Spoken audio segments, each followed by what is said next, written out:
Swami Jai Jai Nithyananda, Lokanath Sthita Kasho Bhagavan, Kali Kalmashamagna Nitya Uttarana Chikeshaya. Swami Om Jai Nithyananda,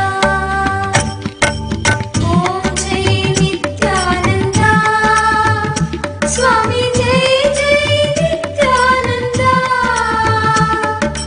Lokanath Sthita Kasho Bhagavan, Kali Kalmashamagna Nitya.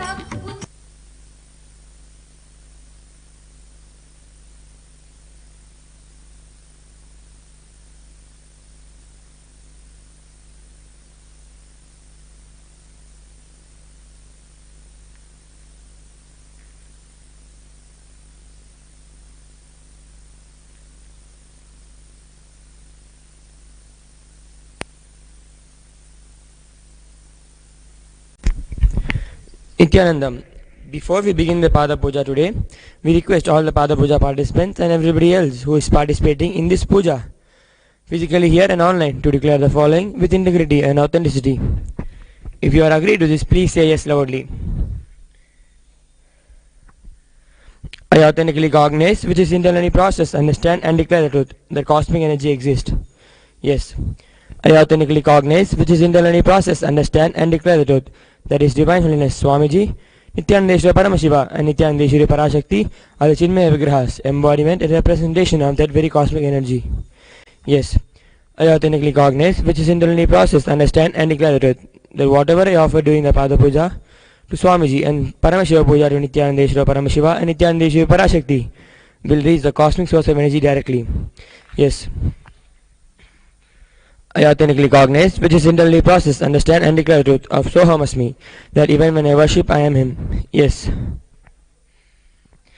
Let us now enter into the Pratyaksha Pada Puja, followed by the Paramashiva Puja. Now please be seated in a meditative space of gratitude and deep blissful awareness in your Ananda Gandha. Sadguru Vandanam. Now please take some flowers in your hands, close your eyes and offer the flowers at His Divine Holiness Swamiji's feet along with the mantra. Nithyanandam Paramasukadam Kevalam Jnanamurtim Dvandvatitam Ganasadusham Tattvamasya Ekam Nityam Vimalamachalam Sarvadi Sakshibhutam Bhavatitam Trigunarahitam Sadgurum Tam Namami. The next is Guru Parampara Vandanam. Now please take some flowers in your hands and offer the flowers at His Divine Holiness Swamiji's feet at the end of the mantra.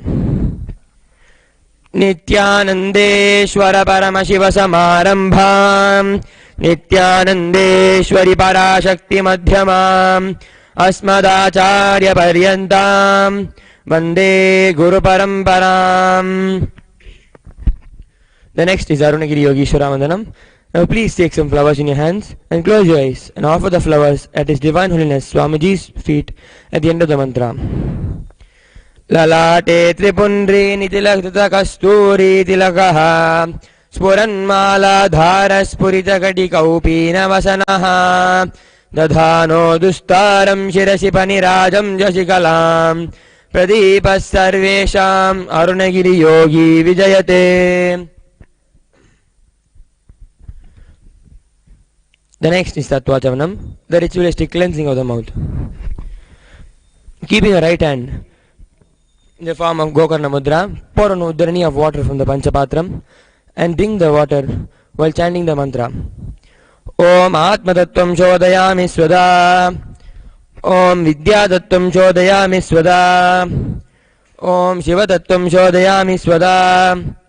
Chanting the following mantra internally, wipe the upper and lower lip twice using the base of your right hand thumb, moving from right to left.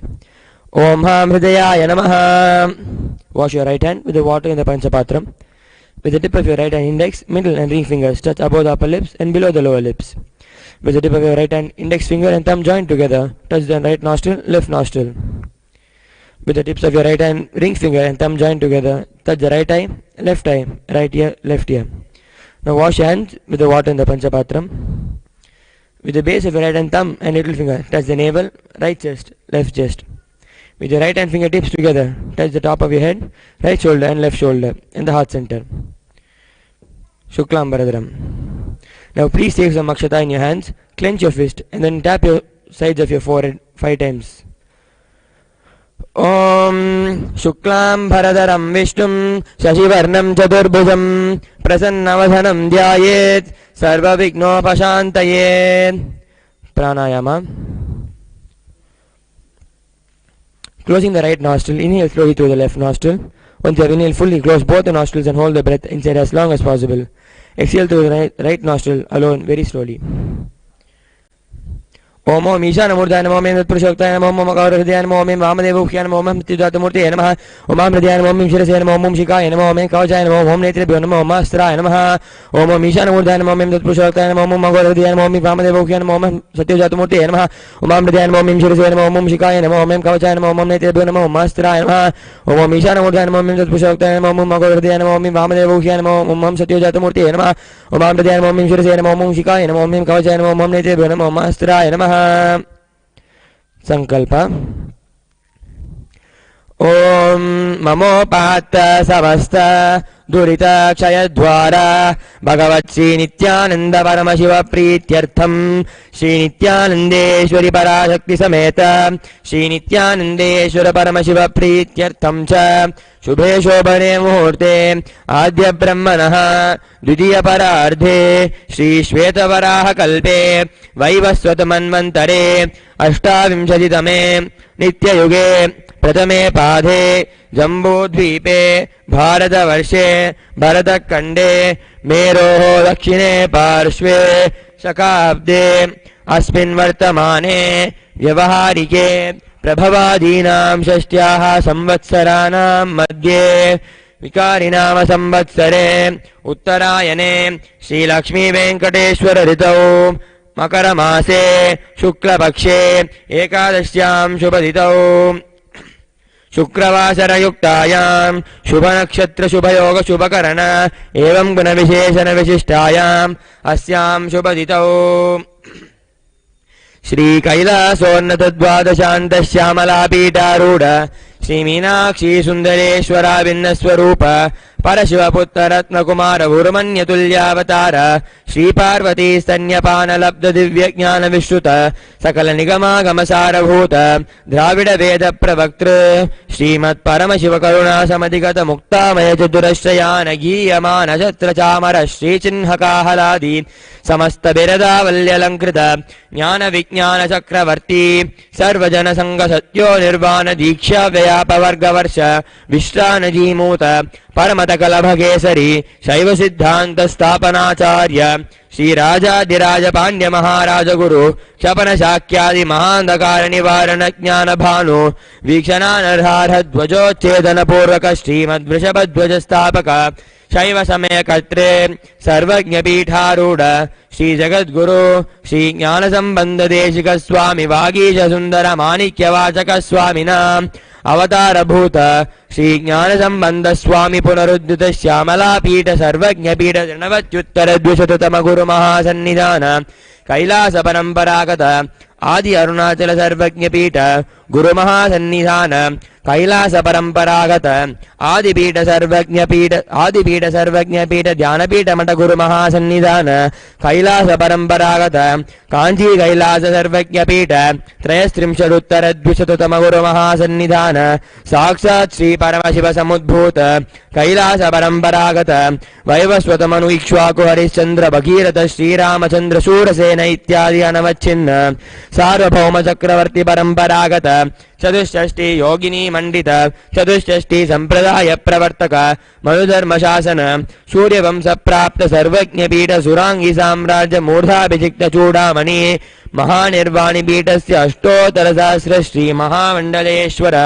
अटल पीठस्य अष्टोत्तर सहस्रतम अष्टोत्तर सहस्र श्री अटल पीठाधीश्वर धर्ममुक्तिस्वर्गपुरस्वर्णपीठस्य त्रयोविंश गुरुमहासन्निधान श्रीमत्परमहंसपरिव्राजकाचार्यवर्य सच्चिदानन्दप्रणवस्वरूप श्रोत्रियब्रह्मनिष्ठ नित्योत्सव नित्यमंगल नित्यकल्याण नित्यनिज नित्यानंद पीठ महासंस्थान महासिंहासन पीठ कर्तृ श्रीकैलास पुनरुद्धारक श्रीकैलास परमाचार्य जगद्गुरु शील श्री भगवत श्री नित्यानंद परमशिव श्री ज्ञान संबंध देशिक परमाचार्य स्वामिनां प्रीत्यर्थम तेषां पादारविन्दयोः भक्ति सिद्ध्यर्थम गुरुकृपा कटाक्ष सिद्ध्यर्थम क्षेम स्थैर्य वीर्य विजय आयुरारोग्य ऐश्वर्याणाम् अभिवृद्ध्यर्थम धर्मार्थ काम मोक्ष चतुर्विध फल पुरुषार्थ सिद्ध्यर्थम मम समस्त दुरितोपशान्त्यर्थम समस्त मंगलावाप्यर्थम भगवत् श्री नित्यानंद परमशिव प्रसादेन सकुटुम्बस्य ज्ञान वैराग्य जीवन मुक्ति प्राप्त्यर्थम श्री नित्यानंदेश्वरी पराशक्ति समेत श्री नित्यानंदेश्वर परमशिव अवतार भूत श्री सर्वदेव देवी स्वरूप भगवत् श्री नित्यानंद परमशिव प्रत्यक्ष पाद पूजां करिष्ये श्री नित्यानंदेश्वरी पराशक्ति समेत श्री नित्यानंदेश्वर परमशिव पूजां च करिष्ये ओम अपौपस्पृश्य. Now wash your hands with the water in the panchapatram. The next is Gantanada. Now please take the bell in your hands and ring it as loudly as you can above the heart center. आगमार्थं तु देवानां गमनार्थं तु राक्षसां घण्टानादं करोम्यादौ देवताह्वानलाञ्छनं घण्टादेवताभ्यो नमः. The next is Manasa Puja, the internal worship. Now please take some flowers in your hands and place your hands in the Kurma Mudra and offer the flowers at Swamiji's Paduka at the end of the mantra. Om Hritpadmamasanam dadyat sahasrarachyutamrutaihi padyam charanayor dadyat manastu aryam nivedayet tenamritena achamaniyam snaniyam tena sasmritam akashadutvam vastram syat gandasyat gandadatvakam chittam prakalpayet pushpam dhupam pranan prakalpayet तेजस्तत्वञ्च दीपार्थं नैवेद्यं स्यात् सुधाम्बुधिः अनाहतध्वनिर्घण्टा वायुतत्वञ्च चामरं सहस्रारं भवेत् छत्रं शब्दतत्वञ्च गीतकं नित्यमिन्द्रियकर्माणि चाञ्चल्यं मनसस्तथा सुमेकलां पद्ममालां पुष्पं नानाविधं तथा अमायाद्यैर्भावपुष्पैः अर्चयेद्भावगोचरम् अमायम् अनहङ्कारम् अरागम् अमदं तथा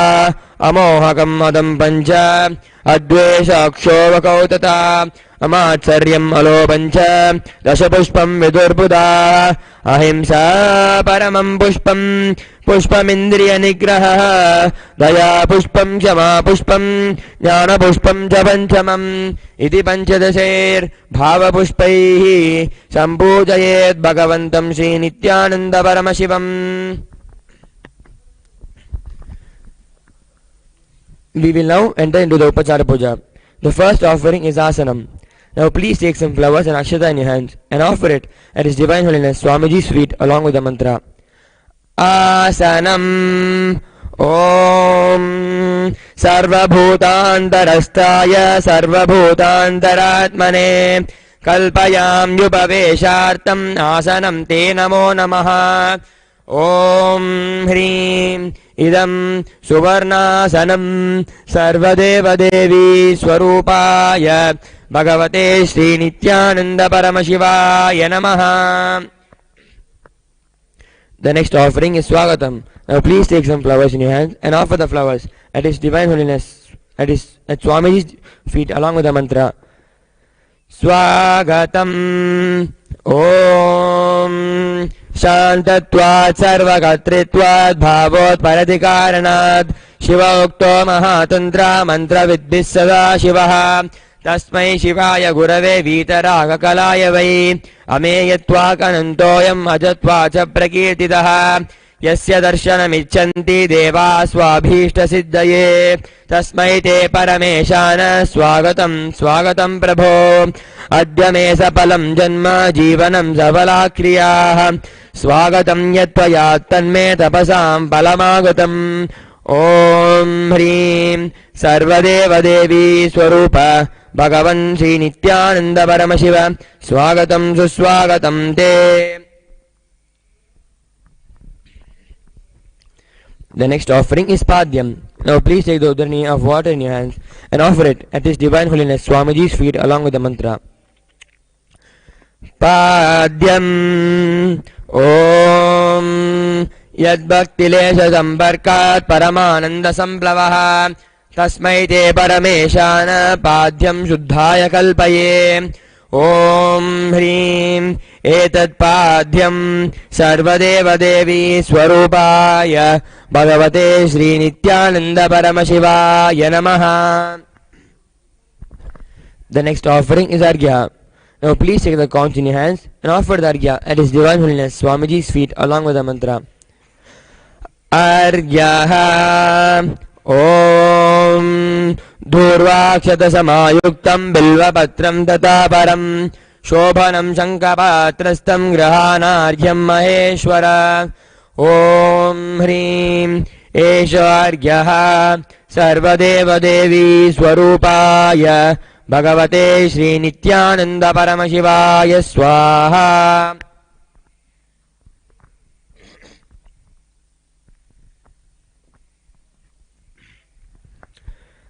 Achamaniyam Om Mandakinyastu Yadvari Sarva Papaharam Shubham Grihanachamaniyam Tum Maya Bhaktya Niveditam Om Hrim Idam Achamaniyodakam Sarvadeva Devi Swarupaya Bhagavate Sri Nithyananda Paramashivaya Swadha. The next offering is Madhuparka. Now please take the Madhuparka in your hands and offer it at His Divine Holiness Swamiji's Paduka along with the mantra. Madhuparka Om Sarva Kalmashanashaya Paripurna Sudhatmakam Markamimam Deva Kalpayami Prasidame Om Hrim Esha Madhuparka Sarvadeva Devi Swarupaya Bhagavate Sri Nithyananda Paramashivaya Swadha. The next offering is Gandhatailam. Now please take the Gandhatailam, the scented oil in your hands and offer it at His Divine Holiness Swamiji's feet along with the mantra. Gandhatailam Om Sneham Grahana Snehena Lokanam Hitakaraka Sarvalokeshu Shuddhastvam Dadami Snehamuttamam Om Hrim Idam Gandhatailam Sarvadeva Devi Swarupaya Bhagavate Sri Nithyananda Paramashivaya Nivedayami. The next offering is Snaniyam. Now please take an udharni of water in your hands and offer it at His Divine Holiness Swamiji's feet along with the mantra. And please ring the bell as you do so. Snaniyam Om Idam Shushitalam Vari Swatyam Shuddham Manoharam Snanatam Demaya Bhaktya Kalpitam Pradigrihyataam Om Hrim Idam Snaniyodakam Sarvadeva Devi Swarupaya Bhagavate Sri Nithyananda Paramashivaya Nivedayami. The next offering is Vastram. Now please take the offering of clothes in your hands and offer it to His Divine Holiness Swamiji's Paduka along with the mantra. Vastram Om Maya Chitrapathathanna Nijaguhyoru Tejase Niravarana Vijnaya Vasaste Kalpayamyaham Om Hrim Idam Vastotariyam Sarvadeva Devi Swarupaya Bhagavate Sri Nithyananda Paramashivaya Nivedayami. The next offering is Abharanam. Now please take the jewelry in your hands and offer it at His Divine Holiness Swamiji's feet along with the mantra. आभरणम् ॐ स्वभावसुन्दराङ्गाय नानाशक्त्याश्रयाय ते सुवर्णं भूषणं तुभ्यं कल्पयामि प्रसीद मे ॐ ह्रीं इदं सुवर्णाभरणं सर्वदेवदेवी स्वरूपाय भगवते श्रीनित्यानन्दपरमशिवाय निवेदयामि. The next offering is Gandha. Now please take the sandalwood paste in your hands and offer it at His Divine Holiness Swamiji's Paduka along with the mantra. Gandha Om Shariram Tena Janami Cheshtam Naiva Cha Maya Niveditan Gandhan Pradigrihya Vilipyatam Om Hrim Esha Gandha Sarvadeva Devi Swarupaya Bhagavate Sri Nityananda Paramashivaya Namaha. The next offering is Pushpam. Now please take some flowers smeared with sandalwood paste in your hands and offer it at His Divine Holiness Swamiji's feet along with the mantra. Pushpam Om Turiyavana Sampannam Nana Gunamanoharam Ananda Saurabham Pushpam Grishyatamidamutamam Om Hrim Etani Sajandana Pushpani Sarvadeva Devi Swarupaya Bhagavate Sri Nityananda Paramashivaya Vaushate. The next offering is Bilva Patram. Now please take the Bilva leaf smeared with sandalwood paste in your hands and offer it at His Divine Holiness Swamiji's Paduka along with the mantra.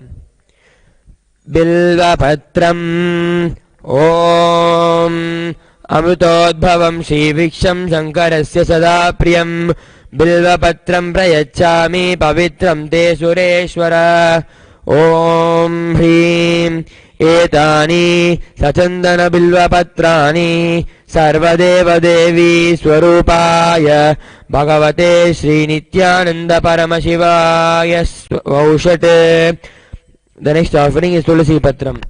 Now please take the Tulasi leaves smeared with sandalwood paste in your hands and offer it at His Divine Holiness Swamiji's Paduka along with the mantra. Bil Tulasi Patram Om Namaste Bahurupaya Vardamurtaye Paramatmane Swaha Om Hrim Idam Sachandana Tulasi Patram Sarvadeva Devi Swarupaya Bhagavate Sri Nityananda Paramashivaya Namaha. The next offering is Dhupaha. Now please take the lit incense sticks in your hand and slowly wave towards His Divine Holiness Swamiji's Paduka along with the mantra. And please sing the bell as you do so.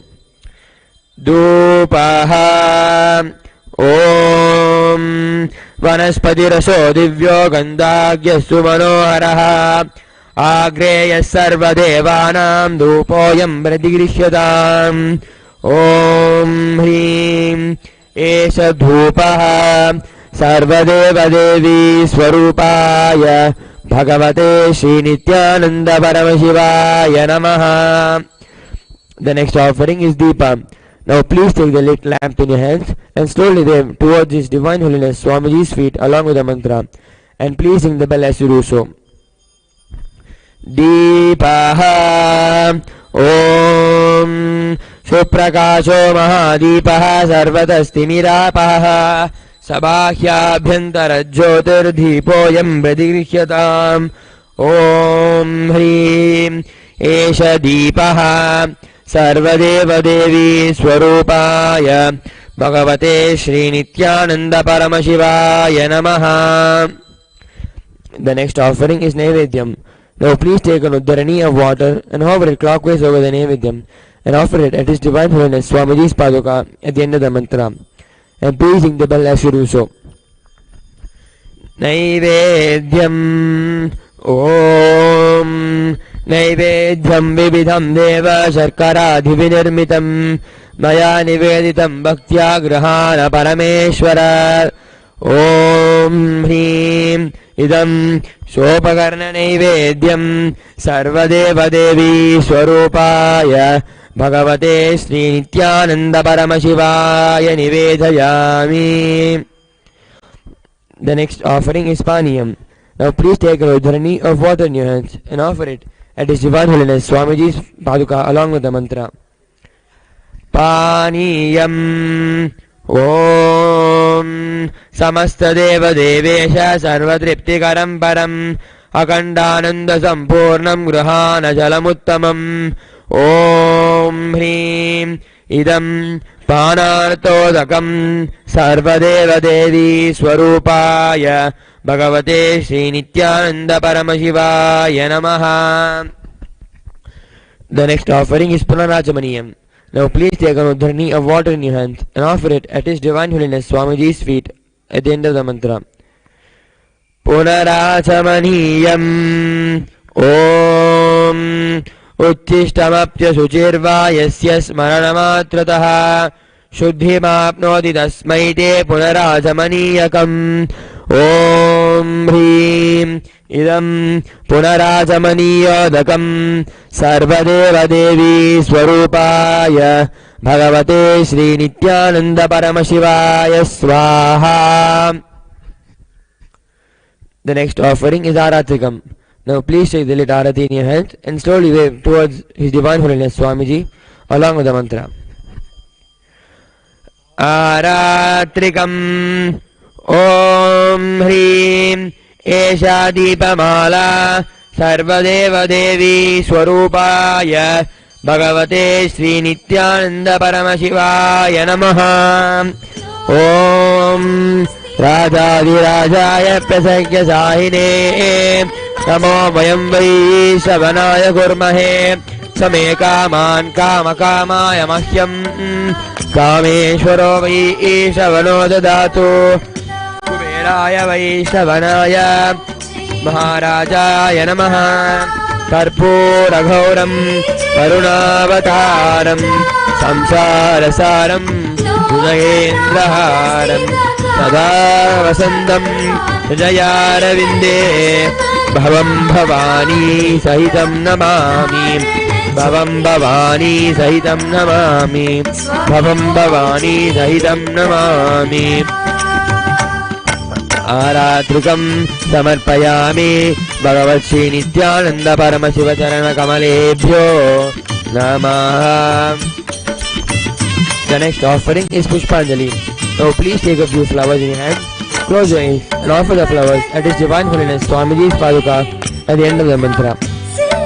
Pushpanjali Gurur Brahma Gurur Vishnu Gurur Devo Maheshwara Guru Sakshat Parabrahma Tasmai Shri Gurave Namaha. Akanda Mandala Karam Vyaptam Yena Characharam Tatpadam Darshitam Yena Tasmai Shri Gurave Namaha. Ajnana Timirandasya Jnananjala Salakaya Chakshurunmilitam Yena Tasmai Shri Gurave Namaha. Aneka Janma Samprapta Karma Handa Vidayine Atma Linga Pradhanena Tasmai Shri Gurave Namaha. Vannata Shri Jaghannato Madguru Shri Jagadguru Mamatma Sarvabhutatma Tasmai Shri Gurave Namaha. Ishvaro Gururatmeti Murti Bheda Vibhagine Vyomavadvyapta Dehaya Dakshinamurtaye Namaha. Nithyanandam Paramashukadam Kevalam Jnanamurtim Dvandvatitam Gaganasadrisham Tattvamasya Laksham Ekam Nityam Vimalamachalam Sarvadhi Sakshibhutam Bhavatitam Vigunarahitam Sadgurum Tam Namami. Pushpanjalim Samarpayami Bhagavat Sri Nithyananda Paramashiva Charana Kamalebhyo Namaha. Om Nithyanandam Lokanath Srinakasho Bhagavan Kalikalvashamagnaanam Nitya Uttaranam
स्वामी ओम जय Nityananda,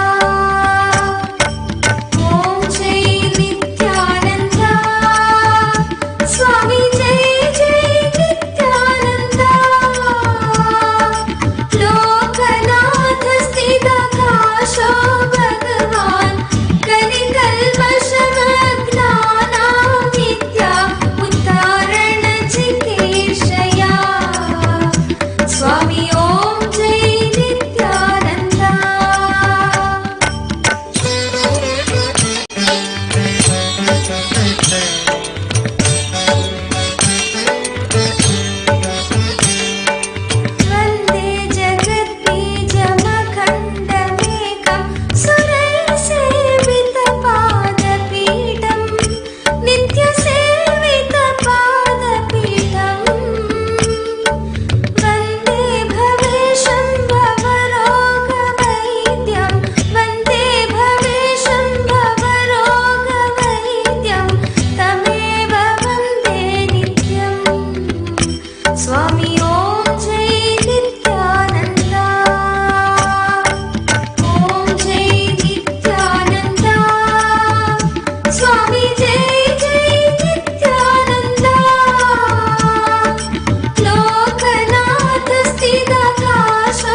Paramashivam.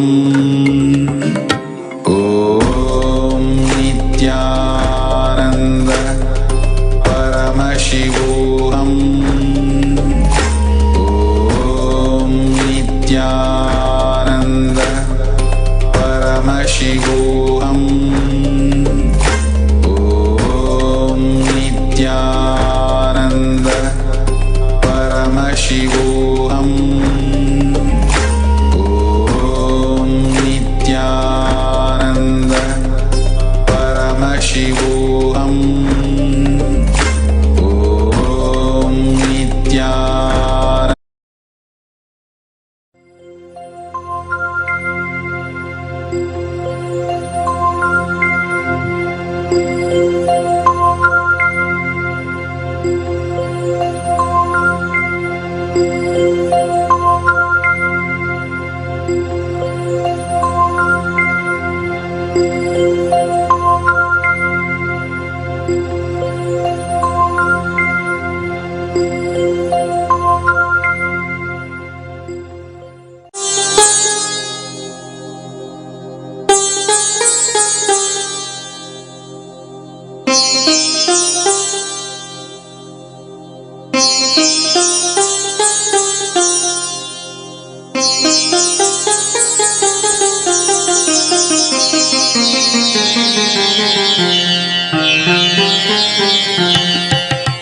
सुंदर सुंदर नाचे सुंदर नित्यानंद श्याम. सुंदर सुंदर नाचे सुंदर नित्यानंद श्याम. सुंदर सुंदर नाचे सुंदर नित्यानंद श्याम. सुंदर सुंदर नाचे सुंदर नित्यानंद श्याम. नाचे रे नित्या सुंदर श्याम. नाचे रे नित्या सुंदर श्याम. नाचे रे नित्या सुंदर श्याम. नाचे रे नित्या सुंदर श्याम. सुंदर सुंदर नाचे सुंदर नित्यानंद श्याम. सुंदर सुंदर नाचे सुंदर नित्यानंद श्याम. नाचे रे नित्या सुंदर श्याम. नाचे रे नित्या सुंदर श्याम. नाचे रे नित्या सुंदर श्याम. नाचे रे नित्या सुंदर श्याम. झुमक झुमक झुमक घुंघरू बाजे नाचे घन श्याम. झुमक झुमक झुमक घुंघरू बाजे नाचे घन श्याम. झुमक झुमक झुमक घुंघरू बाजे नाचे घन श्याम. झुमक झुमक झुमक घुंघरू बाजे नाचे घन श्याम. नाचे नटवर नित्य सुंदर मेरे नित्य श्याम. नाचे नटवर नित्य सुंदर मेरे नित्य श्याम. नाचे नटवर नित्य सुंदर मेरे नित्य श्याम. नाचे नटवर नित्य सुंदर मेरे नित्य श्याम. नाचे नाचे मन मंदिर में मेरे नित्य श्याम. नाचे नाचे मन मंदिर में मेरे नित्य श्याम. नाचे नाचे मन मंदिर में मेरे नित्य श्याम.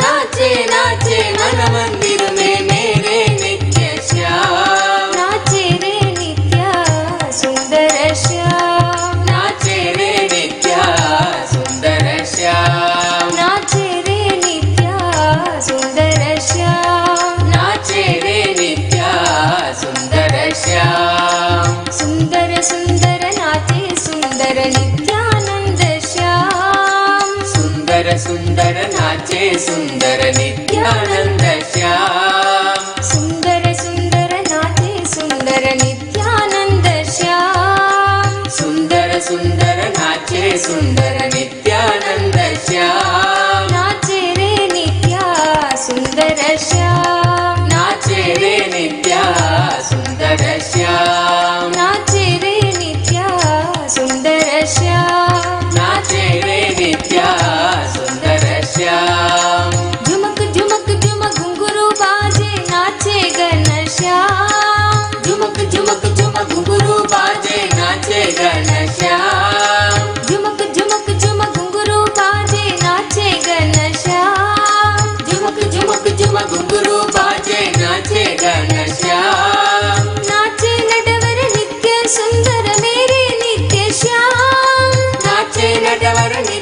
सुंदर मेरे नित्य श्याम नाचे नटवर नित्य सुंदर मेरे नित्य श्याम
नित्यानन्द परमशिवोऽहम् ॐ नित्यानन्द परमशिवोऽहम् ॐ नित्यानन्द परमशिवोऽहम् ॐ नित्यानन्द परमशिवोऽहम् ॐ नित्यानन्द परमशिवोऽहम् ॐ नित्यानन्द परमशिवोऽहम् नित्या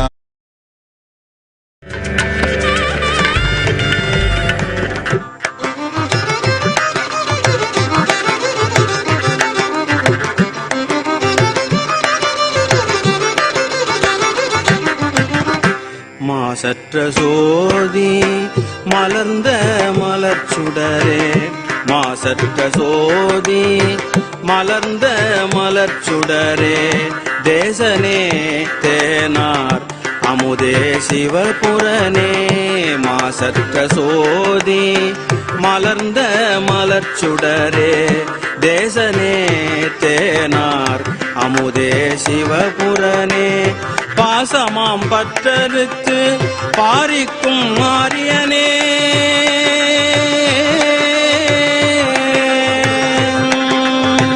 பாசமாம் பற்றறுத்து பாரிக்கும் மாரியனே நேச அருள் புரிந்து நெஞ்சில் வஞ்சம் கெட பேராது நின்ற பெருங்கருணை பேராரே ஆறாமுதே அளவிலா பெம்மானே ஓராதார் உள்ளத்து ஒளிக்கும் ஒளியானே ஓராதார் உள்ளத்து ஒளிக்கும் ஒளியானே நீராயூருக்கியன் ஆருயிராய் நின்றானே இன்பமும் துன்பமும் இல்லானே உள்ளானே இன்பமும் துன்பமும் இல்லானே உள்ளானே அன்பருக்கு அன்பனே யாவையுமாய் அல்லையுமாம் இன்பமும் துன்பமும் இல்லானே உள்ளானே அன்பருக்கு அன்பனே யாவையுமாய் அல்லையுமாம் சோதியனே துன்னிருளே தோன்றா பெருமையனே சோதியனே துன்னிருளே தோன்றா பெருமையனே ஆதியனே அந்தம் நடுவாகி அல்லானே இக்கு என்னை ஆட்கொண்ட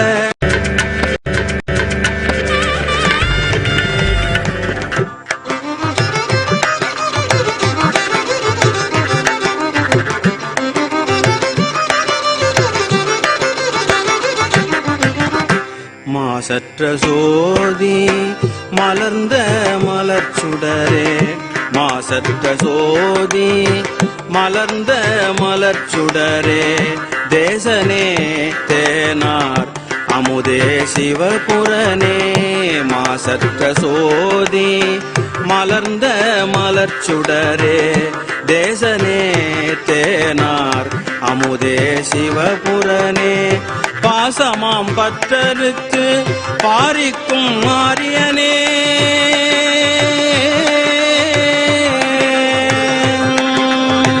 பாசமாம் பற்றறுத்து பாரிக்கும் மாரியனே நேச அருள் புரிந்து நெஞ்சில் வஞ்சம் கெட பேராது நின்ற பெருங்கருணை பேராரே ஆறாமுதே அளவிலா பெம்மானே ஓராதார் உள்ளத்து ஒளிக்கும் ஒளியானே ஓராதார் உள்ளத்து ஒளிக்கும் ஒளியானே நீராயுருக்கியன் ஆருயிராய் நின்றானே இன்பமும் துன்பமும் இல்லானே உள்ளானே இன்பமும் துன்பமும் இல்லானே உள்ளானே அன்பருக்கு அன்பனே யாவையுமாய் அல்லையுமாம் இன்பமும் துன்பமும் இல்லானே உள்ளானே அன்பருக்கு அன்பனே யாவையுமாய் அல்லையுமாம் சோதியனே துன்னிருளே தோன்றா பெருமையனே சோதியனே துன்னிருளே தோன்றா பெருமையனே ஆதியனே அந்தம் நடுவாகி அல்லானே இத்து என்னை ஆட்கொண்ட எந்தை பெருமானே இத்து என்னை ஆட்கொண்ட எந்தை பெருமானே கூர்த்தமை ஞானத்தால் கொண்டுணர்வார் தம் கருத்தின் நோக்கரிய நோக்கே நுணுக்கரிய நுண்ணுணர்வே போக்கும் வரவும் புணர்வுமிலா புண்ணியனே போக்கும் வரவும் புணர்வுமிலா புண்ணியனே காக்கும் எம் காவலனே காண்பரிய பேரொளியே காக்கும் M காவலனே காண்பரிய பேரொளியே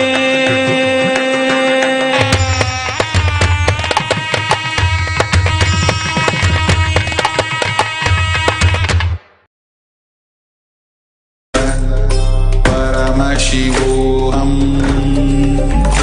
Om Nithyananda Paramashivam Om Nithyananda Paramashivam Om Nithyananda Paramashivam Om Nithyananda Paramashivam Om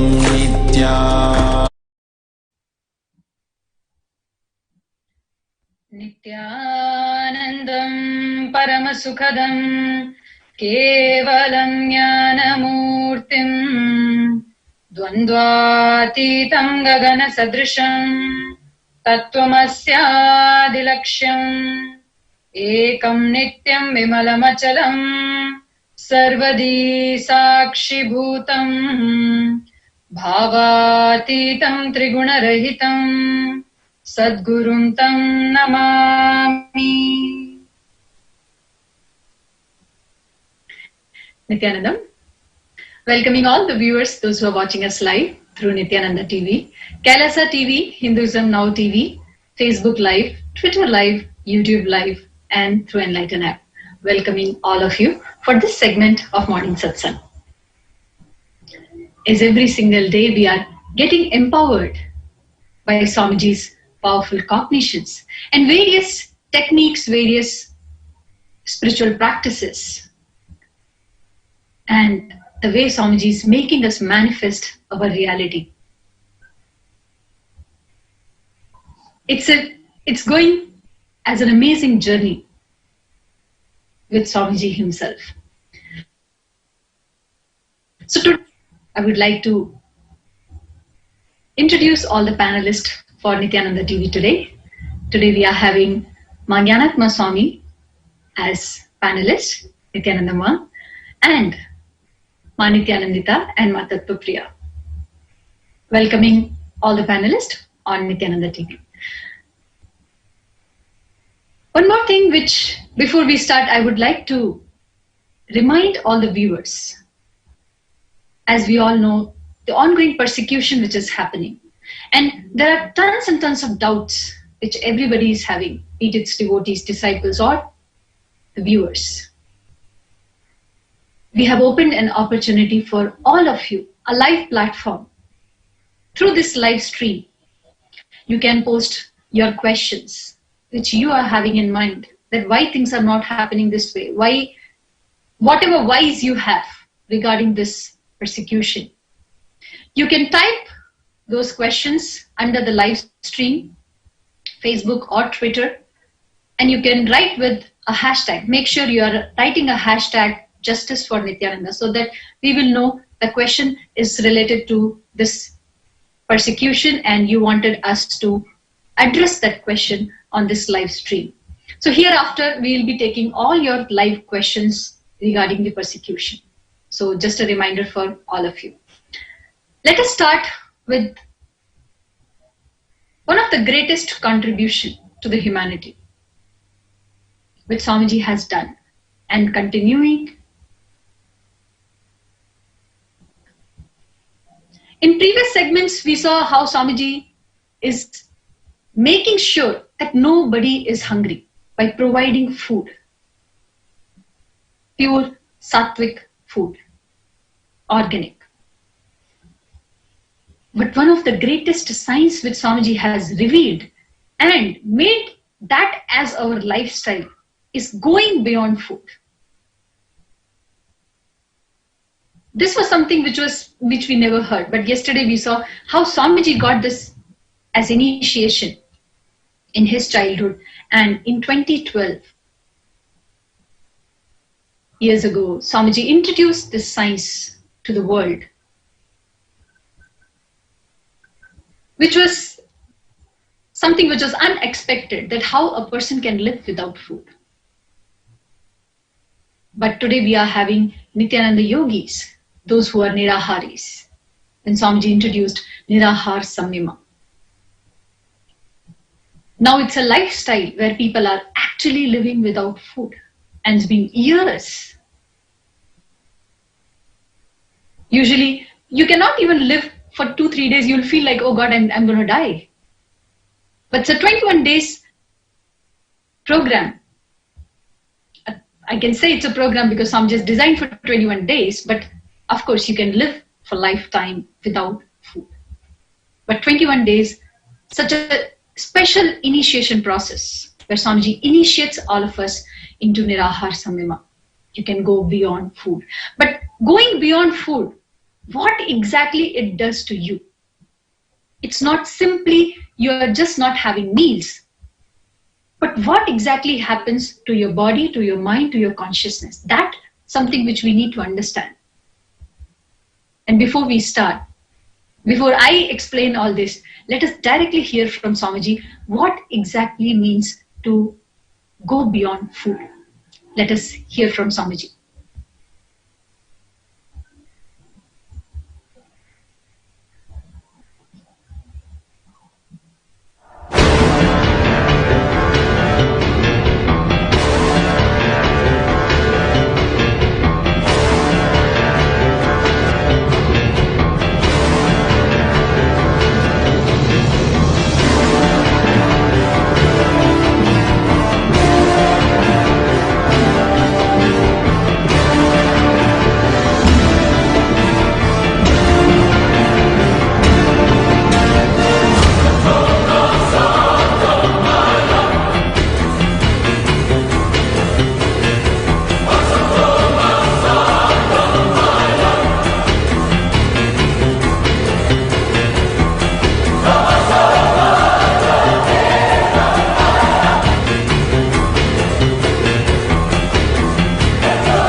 only awakening of biomemory. When your biomemory is awakened, you don't need a will. You will just like that feel highly energetic, highly feeling excited. That is the main thing. Mainly you will be getting liberated from many patterns you created with food. Please understand. Every human being associates his fear, his greed, his attention need, his idea of love with food. Food is directly associated with the love, and same way all the patterns related to love, attention need is connected with food. Food is very emotional zone. Now, when I am trying to liberate you from this food and patterns created by food, first thing will happen to you is those unnecessary sentiments and emotions associated with food will break. So the reasonless excitement, kind of a subtle joy, will be constantly happening in your system. The purpose of the Samyama is to awaken your own natural intelligence of making food out of natural resources like sun rays, air, and the prana which is directly available to you from the space. Please understand. If fish can swim, you can swim. If bird can fly, you can fly.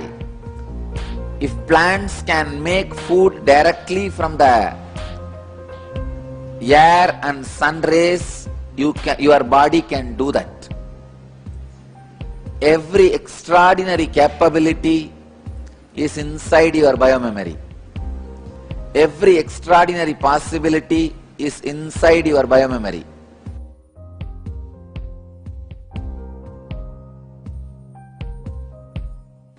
Master is the great invitation for you to explore and discover all the extraordinary possibilities inside you. I am the greatest invitation.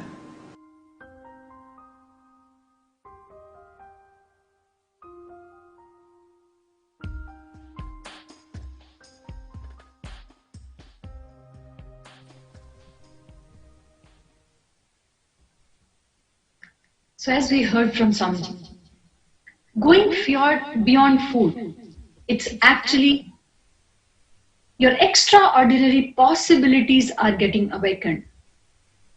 And all of us who have received this as a Diksha from Swamiji, coming out of hunger and opening all the possibilities, extraordinary possibilities which is there in this human body, has made life so amazing and miraculous. Actually, we have few sharings of the people, those who have done Nirahara Samyama, and the way their life has transformed. That was actually something which is amazing for them, because that was the first time they were able to see, oh God, we can also go beyond food. And a lot of completion happened, lot of possibilities got opened. So let us see the dear devotees who have shared their experiences.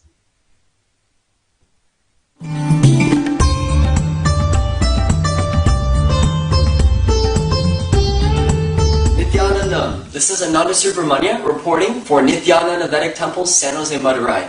I'd like to welcome you to this week's news segment where we'll be showcasing the shared experiences from various devotees who've completed Nirahara Samyama. Nirahara Samyama is a powerful process, an initiation given by Paramahamsa Nithyananda to awaken the individual's biomemory, to go beyond the food and the thirst, water and to live a healthy, blissful life directly on prana. Now let's take a look at the clips. One of the things I realized during this Nirahara Samyama process is the process itself is not only physiological but also psychological, meaning that it brings out a lot of hidden patterns in you. I realized that I have dropped lots and lots of patterns. Very strong was the pattern of how I used to be snacking in the middle of the night, and even though I was not hungry, I was able to catch that and be able to break out of that pattern. So I think that's one of the key things that happened. I was not waiting for, I need to eat my lunch now, I need to eat my dinner now.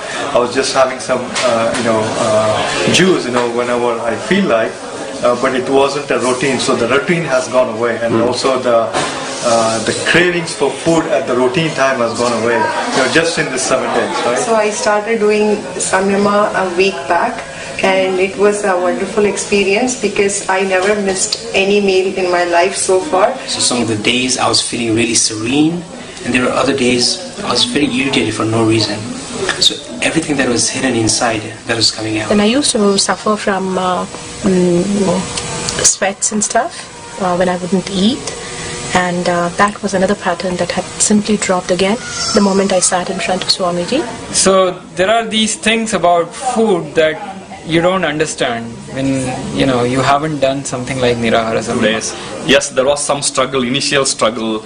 Stomach was growling and mind was resisting. Like, why all this experimentation and all that? Then I decided, no, I have to go for this. And the beauty is that every day in the 7-day Samyama was getting better and better for me. The meditation is what impressed me so much. So we come here and we do that meditation for 25 minutes and we feel full, and the rest of the day is awesome. The energy levels didn't seem to go down. Because my face or my body or nothing showed any sign of hunger or tiredness. And I feel so energetic, so positive.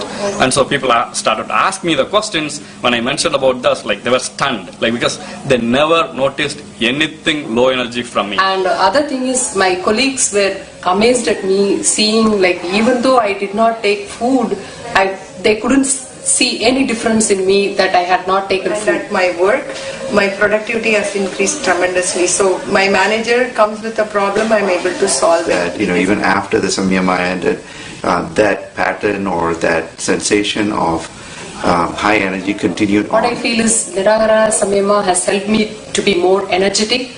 My body became so light, and I felt more active than usual. I think overall effect on health is wonderful because for myself all the excess fat was removed from my system, and not just excess fat. I think whatever stuff had been lining up in the intestines were all gotten rid of. Nirahara Samyama helped me to lose my weight as well as gain a lot of energy because it flushed out a lot of the toxic substances in my body. I felt that my body weight began to reduce, and I had a lot more energy throughout the entire day. Because my face or my body or nothing showed any sign of hunger or tiredness.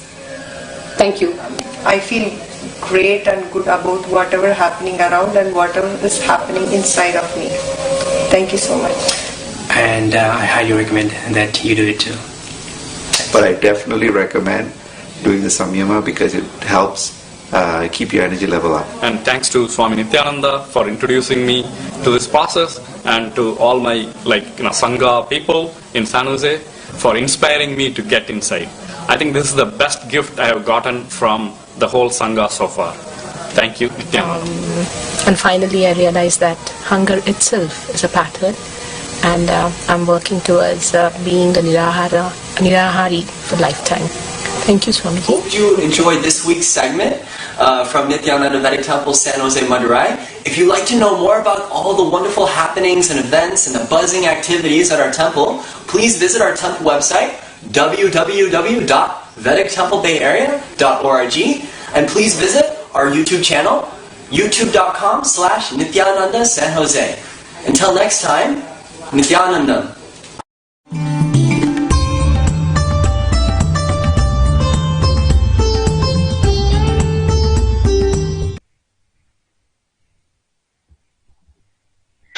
So that was from San Jose devotees who had wonderful experiences after doing Nirahara Samyama. We have a lot. I mean, if you just go to our website, which is Be Food Free, you can actually register for this great technique which Swamiji has given, going beyond food. You can visit our website, which is befoodfree.org, and you can sign up for Nirahara Samyama. You can hear more and more such experiences of people where they have gone out of the diseases, where they have realized that food itself is a pattern. Eating is also a pattern, which is not required for the body. You can actually go beyond food. You can actually live beyond food. When we see the contribution of Swamiji, it's so much that we can actually go 24/7 live, and we can showcase more and more and more. This time is actually so less. But in spite of all this, if we see what is happening in today's world, today, what exactly is going on? Swamijis keep on contributing. And there is anti-Hindus. Their one and only agenda is only to stop such great humanitarian services which Swamiji is doing. Again and again, attacking and trying to stop the work which Swamiji has been doing. To establish Sri Kailasa around the world, to establish enlightened ecosystem in 24/7 from years. But anti-Hindus are trying their best to stop the mission. One such live example which we are seeing in front of us, which is happening from past 2-3 months. And we all must have questions. We all must have doubts that why such things are happening. Who is behind all this? What exactly internally, from what are the actions are being taken? And why Janardhan Sharma says that his 2 daughters are kidnapped. There are tons and tons of questions which all are running in your head. You yourself don't know what is the answer. We always being transparent, and that is why the 2 daughters of Janardhan Sharma every day comes here, because this is the platform which is wise, where their voices are heard. And they have been telling they have been clarifying every single thing which Janardhan says with all the evidences. But even then, if you have something back in your mind which you are not able to understand, we have opened this platform completely. Through all these social media platforms, you can send your questions, all the devotees, all the viewers. Even if you feel that there is something which you are not able to answer to your friends or to your Sangha or to the community, you can ask that question. So you can ask a question, tweet your question, write the hashtag which is Justice for Nithyananda. Make sure you're writing this hashtag so that we can pick up live that question and answer immediately. We already have received many questions and would like to start answering those questions. And to start with, I would like to call Ma Yanatma Swami and Ma Nithyananda and Ma Tattva Priya also. Nithyanandam. Thank you. And Nithyanandam, dear viewers, today we are extremely excited to come and share and answer the questions of our viewers. We have received many questions already, as Mahanitya Bhakti Priyananda shared. So we'll be starting with directly answering the live questions. So if you're watching us, please tweet the questions with the hashtag Justice for Nithyananda, and we will be taking live questions as we are answering the questions that we have received already. So the first question that we have received is from Ma Chaya Bharadwaj. She is asking, why is this being manifested? As we manifest all that happen in our lives, why is this being manifested by Swamiji? Even Sadashiva or every avatar is manifesting these kinds of persecution in different forms. Rama's exile, Lord Krishna's assassination attempts, etc.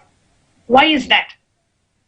Actually, I have a beautiful answer for this. Like, it's a click for me. So I feel like everyone will be able to resonate with this. Because when I joined Adinam also, by then already there were so many persecutions about Gurukul and about Swamiji that had been happening. So I wanted to share like what really clicked with me. If you all look back, every avatar, every incarnation, they go through this.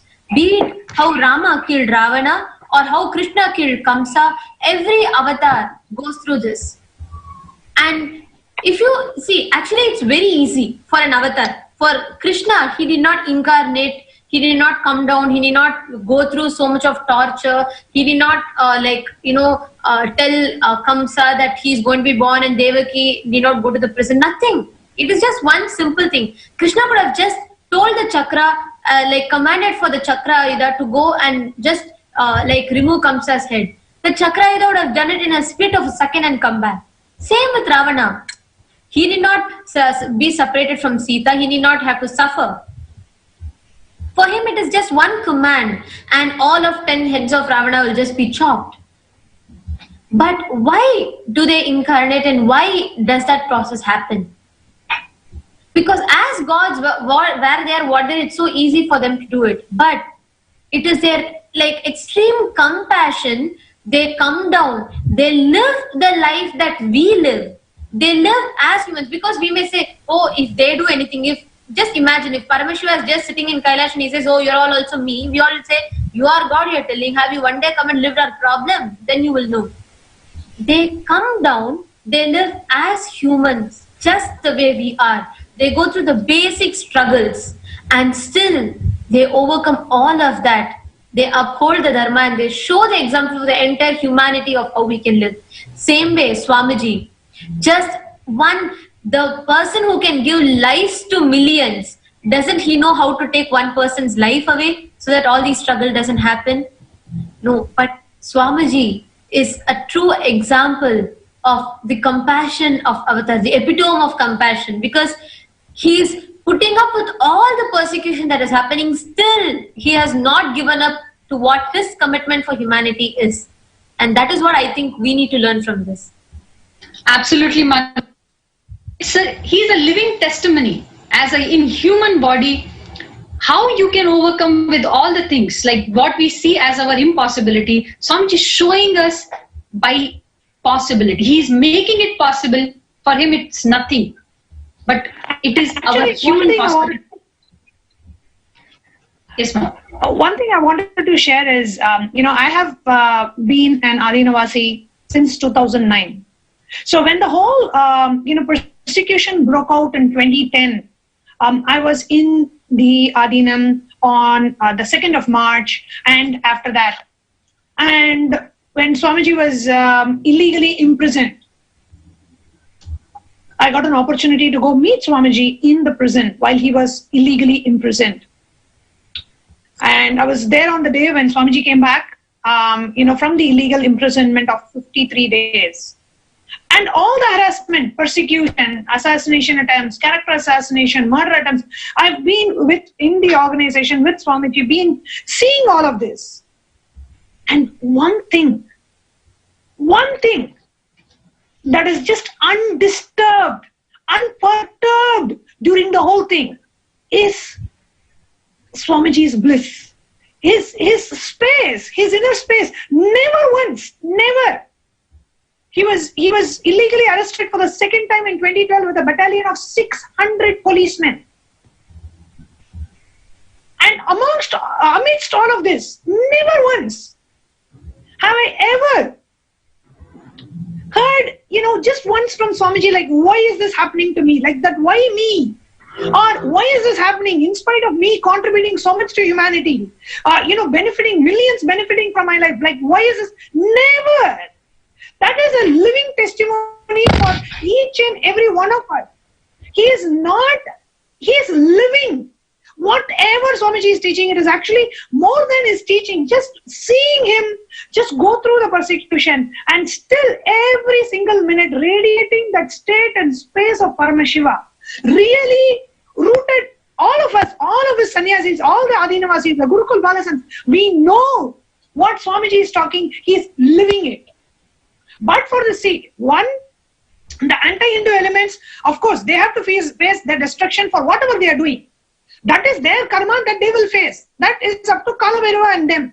But what we have learned from Swamiji's teachings, how he is living amidst all of this, and nothing has disturbed his state and space, is the living testimony for each and every disciple. Because we go through our own, things that sometimes happen the way we want, many things don't happen, sometimes we don't know how to fix things. Amidst all of this, Swamiji's life is a testimony for each and every one of us to see and learn that amidst all this persecution, in spite of his contribution, in spite of he has nothing to achieve in this world, why does he have to go through this persecution? And going through this persecution, taking care of thousands of full-time volunteers, Adinavasis, and spiritually supporting millions around the world, still taking all the arrow on himself, just standing, just because of his pure compassion. So his life amidst this persecution is a living testimony. If this has not happened, we could have just dismissed his life saying, Swamiji, you don't have any problems. If you have problems, and like that, we could have easily, and we will, a human mind will dismiss somebody saying, Swamiji, you don't have any problems, you are Paramashivam, only we are having problems. Sorry, Mariana, to disturb Ma. We have one more devotee who has asked question, which is Kale Hills. She's asking that, what's the basics of this drama? I honestly haven't been paying attention, but I'd like to explain to the people who are questioning the truth to Sangha. So those who are questioning Sangha, and she wanted them to tell the truth. So, yes. So I thought I just can give an essence to the whole thing that happened. And even so this will even help.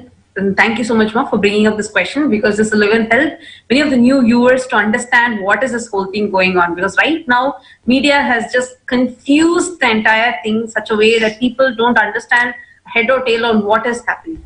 So I just want to tell in series of what happened. So it was in the year 2013 that we, as a family of 6 people, came and joined the Adinam.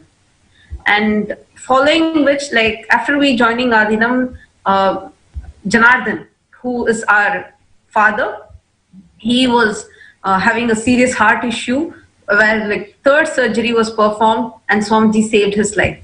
And after that, around the year 2016, that's after 3 years after we joining the Nithyananda Gurukul, and Janardhan and our mother Bhuvaneshwari, both of them came and settled in the Adinam. So all 6 of us were living in the ashram. And everything was offered completely free.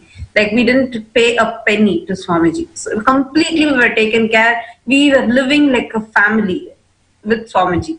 So the whole time till almost 2019, October of 2019, everything seemed to be going well. All of a sudden in the month 2019, I actually, before that itself, I started finding some suspicious activity happening in the accounts of which Janardhan was handling. So I started looking into the accounts, and that's when I found out about 100 lakhs financial embezzlement. And I was really shocked to find out the details. I worked on it for almost a month, and I checked how matching everything and got enough evidences. And I called him and I asked him, how are you doing all of these things? And his immediate response was really shocking us, and it didn't even match what question I asked. I asked him, why are you doing such financial embezzlement? And his response was, let's leave the Adinam. This time, let's leave the Adinam. And that's where we started, I started arguing with him, and I told, no way, I cannot come, and how come you are suddenly turning the whole thing like this? I asked you a question, you answer for that question. And while this conversation was going on, it was only between me and him, and I hadn't shared it with others. And I think about a few days later, on November 1st, along with the huge battalion of people, some rowdies, media, and about 15 to 20 policemen, all of them raided the campus of Yogini Sarvanyapeetham, which was in Gujarat. And at that time, I was not in Gujarat. Till date, I had never been to Gujarat. So I got a call from her telling that police have raided the campus. And when I went on a video call and asked how come such a raid is happening, and they were asking her to immediately come to the police station. And I contacted the police and asked the police about how come he's coming at night, that to an all-women campus and demanding like this. Even as per law, a person, that to she being a major, she can give her statement by being in the campus. There is no necessity for her to go to the police station. And when I asked him, first show me the complaint letter, who complained, why are you here? They did not have a complaint letter. So I was totally shocked because it's illegal to come and raid like that without even a complaint letter. Then this whole thing, the whole issue started being blown up by the media, and all sorts of things started. And Janardhan started going to every media channel in India and started giving statements in a very vulgar way, started abusing Swamiji, and they started creating all fake rumors about Swamiji. And he also blackmailed us, telling we have to file a false rape charge on Swamiji, which we told we cannot do such thing. And Janardhan started really harassing us through calls, by threatening messages, etc. So immediately I already had told her to leave India. I had already left India because I was on a world tour, and she also left India. We both left the Adinam also, and we started living separately. And from then on, we have been anything the court asks. So habeas corpus was filed on us, telling that we both are missing, while we are continuously present every day. Literally, we come on Nithyananda TV, both morning 7 a.m. and evening 7 p.m. We come and we talk live. Apart from that, we were also continuously available on all our social media platforms, continuously giving our affidavits, everything to the police, and abided by everything that the court had told us to our best possible. So when we did all these things, till now we have been doing, what they did, even though we clearly told that we are doing all, we want to live only in the Adinam and we do not want to go back to Janardhan, they put a false kidnap case and arrested 2 innocent Hindu sannyasis. Till date, 2 female sannyasis are in jail. We have not gotten justice. They're continuously telling more and more charge sheet is filed on them, and media goes on and on and on talking the same tale that Janardhan is carrying. And even though the whole news is on us telling that we are missing, how many other times we are trying our best to tell that this is our decision, we are majors.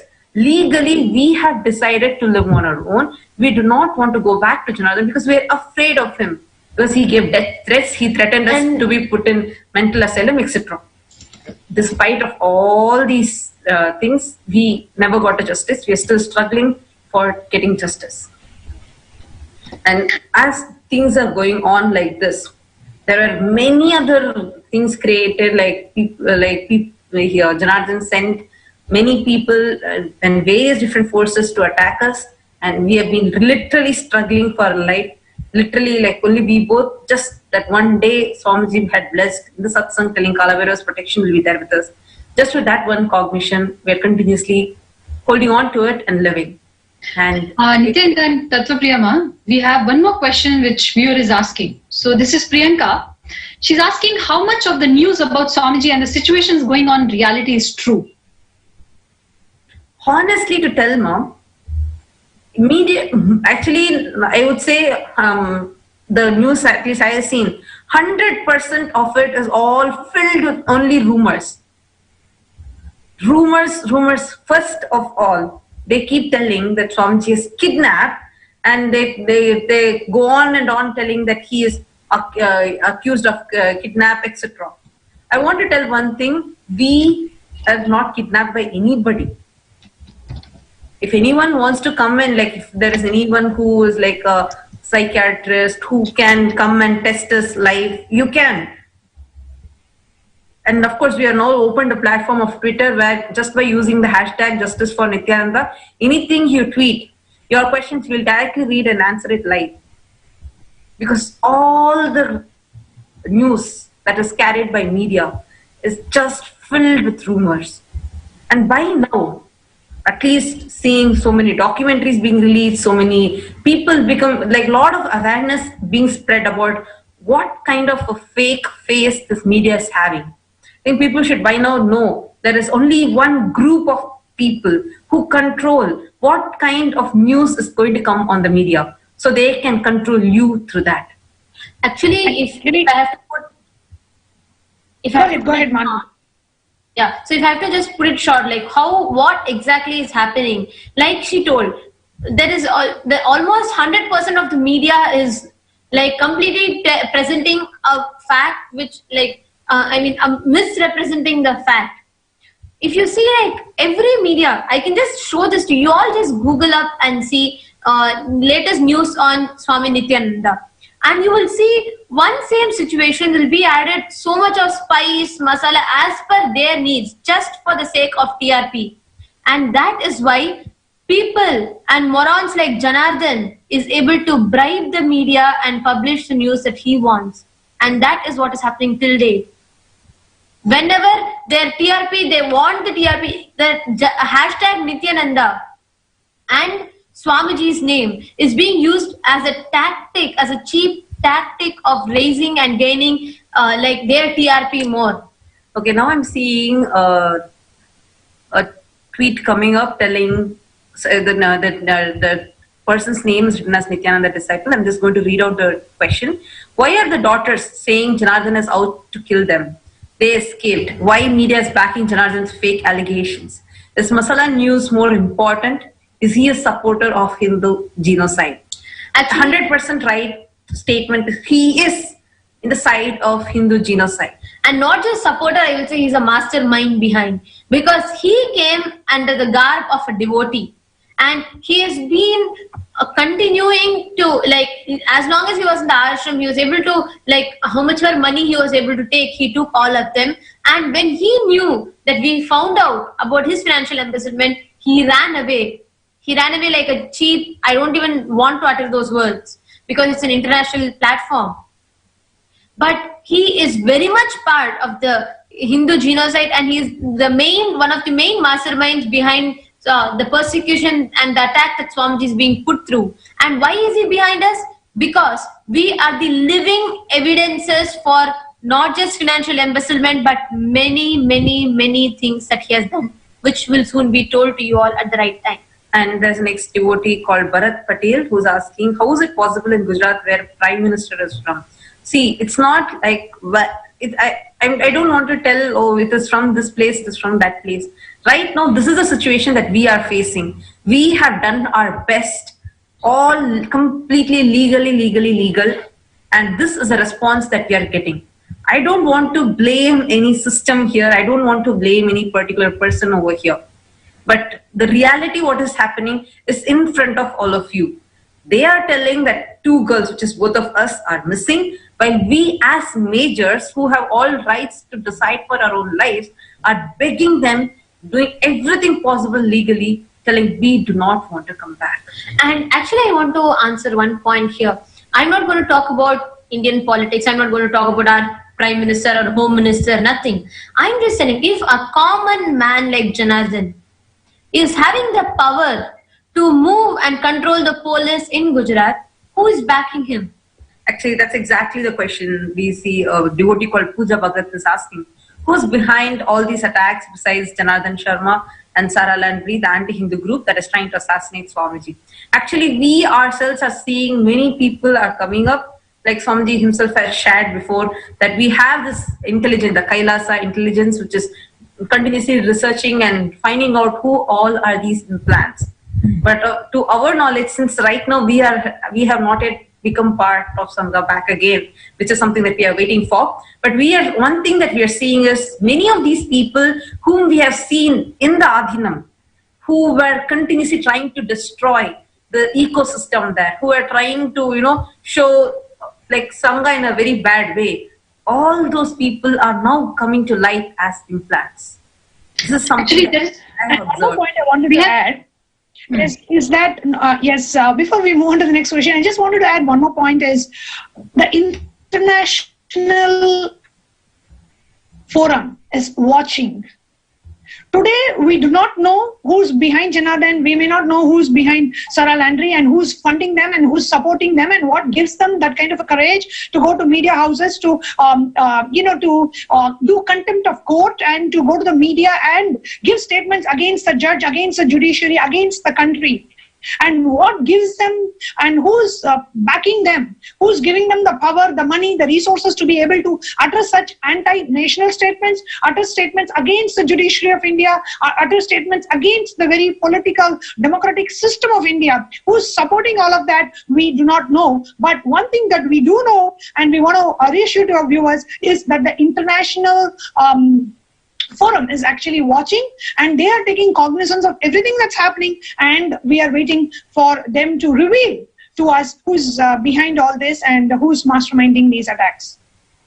So there is one more question from Gautamananda. He says, Nithyanandam, I have a question about Janardhan. Why has Janardhan has not been arrested yet for the money looting he has done in the Sangha, and why he has not been prosecuted for that? Actually, here I want to answer one point to Gautamaya. Why he is not being arrested for that? Ayya, that is the very same question that we have for the entire police and the government. Because from the day this problem has begun, not once or twice, it's been 6 months. This battle that we have been fighting for the past 6 months, we have given multiple evidences. Not once have the police taken even his phone or just one day even frozen his bank account to find out the details. No. Why? Previously there was also a question in the state where our Prime Minister is from. Why are we not able to tell anything?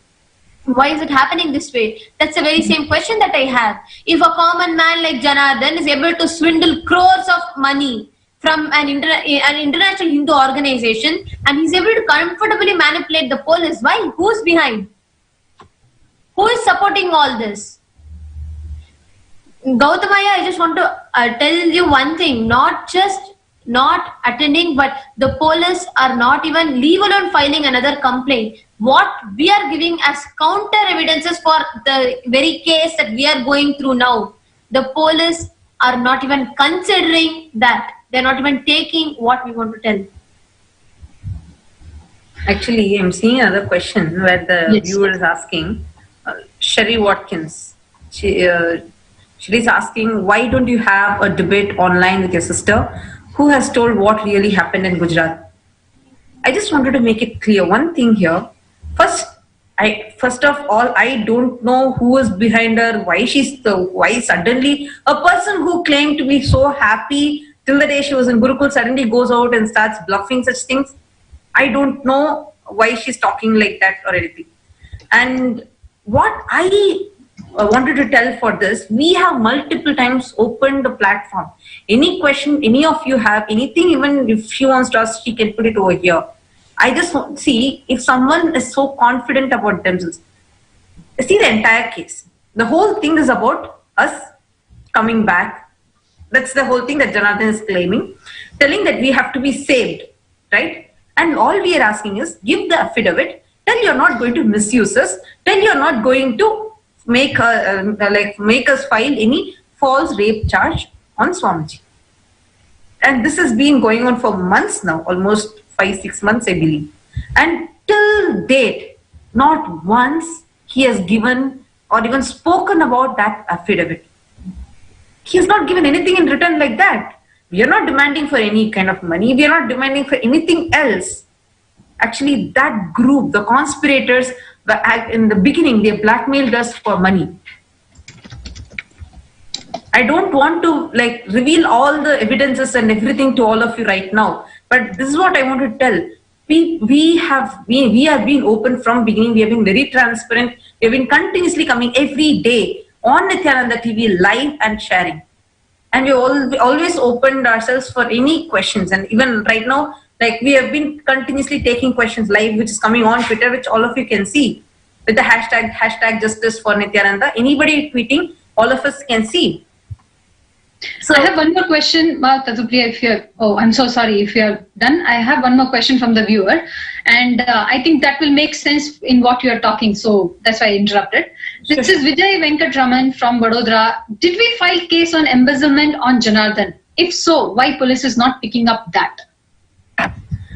Regarding this case on Janardhan, I wanted to tell, first thing, when the police asked me, right, like, why are you not coming back? The first call, when this entire issue started, the police contacted me and asked me why you're not coming back. I told him about how this whole issue had started, telling how Janardhan did the financial embezzlement. I also started revealing him about the witness, and I told, like, I have these evidences and I want to file a case.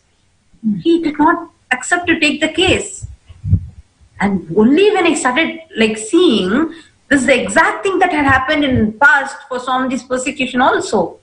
Why so much? Even as recent, Pranaswami, so a man who's alive and living in the Adinam, Janardhan put a false case on him telling he's dead.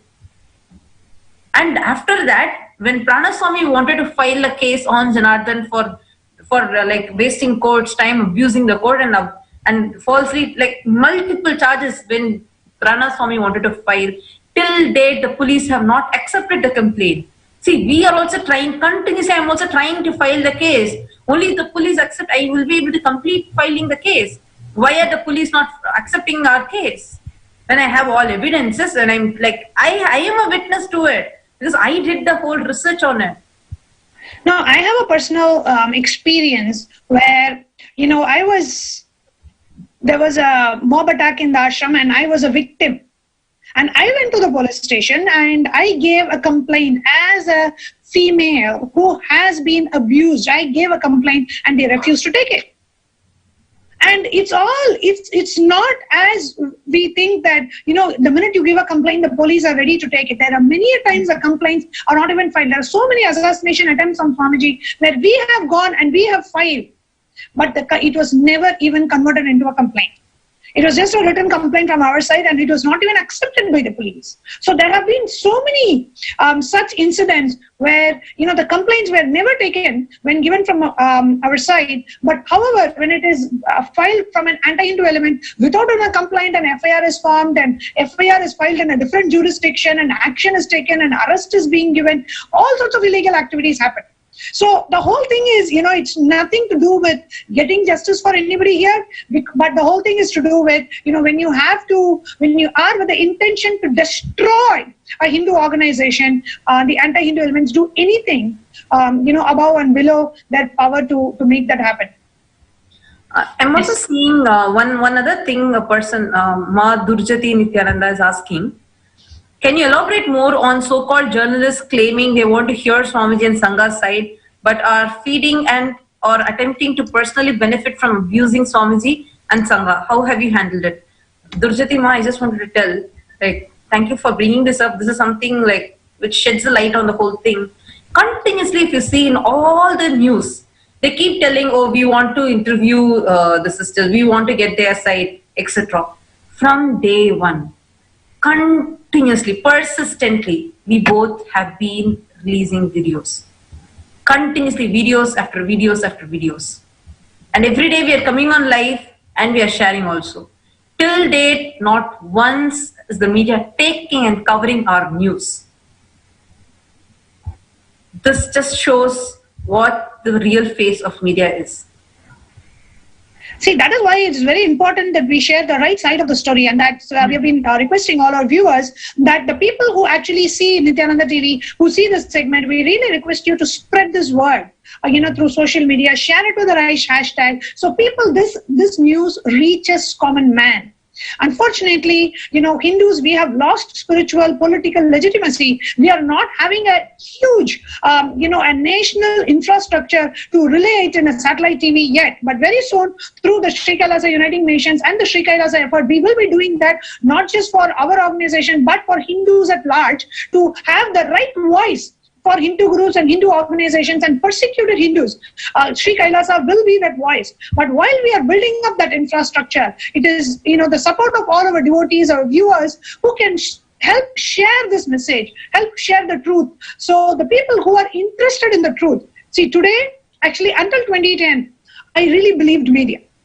when the 2010 attack happened and I was in the middle of it, we used to get calls from media houses, just asking, are you ready to come to our channel, or do you want us to write our own narrative of it?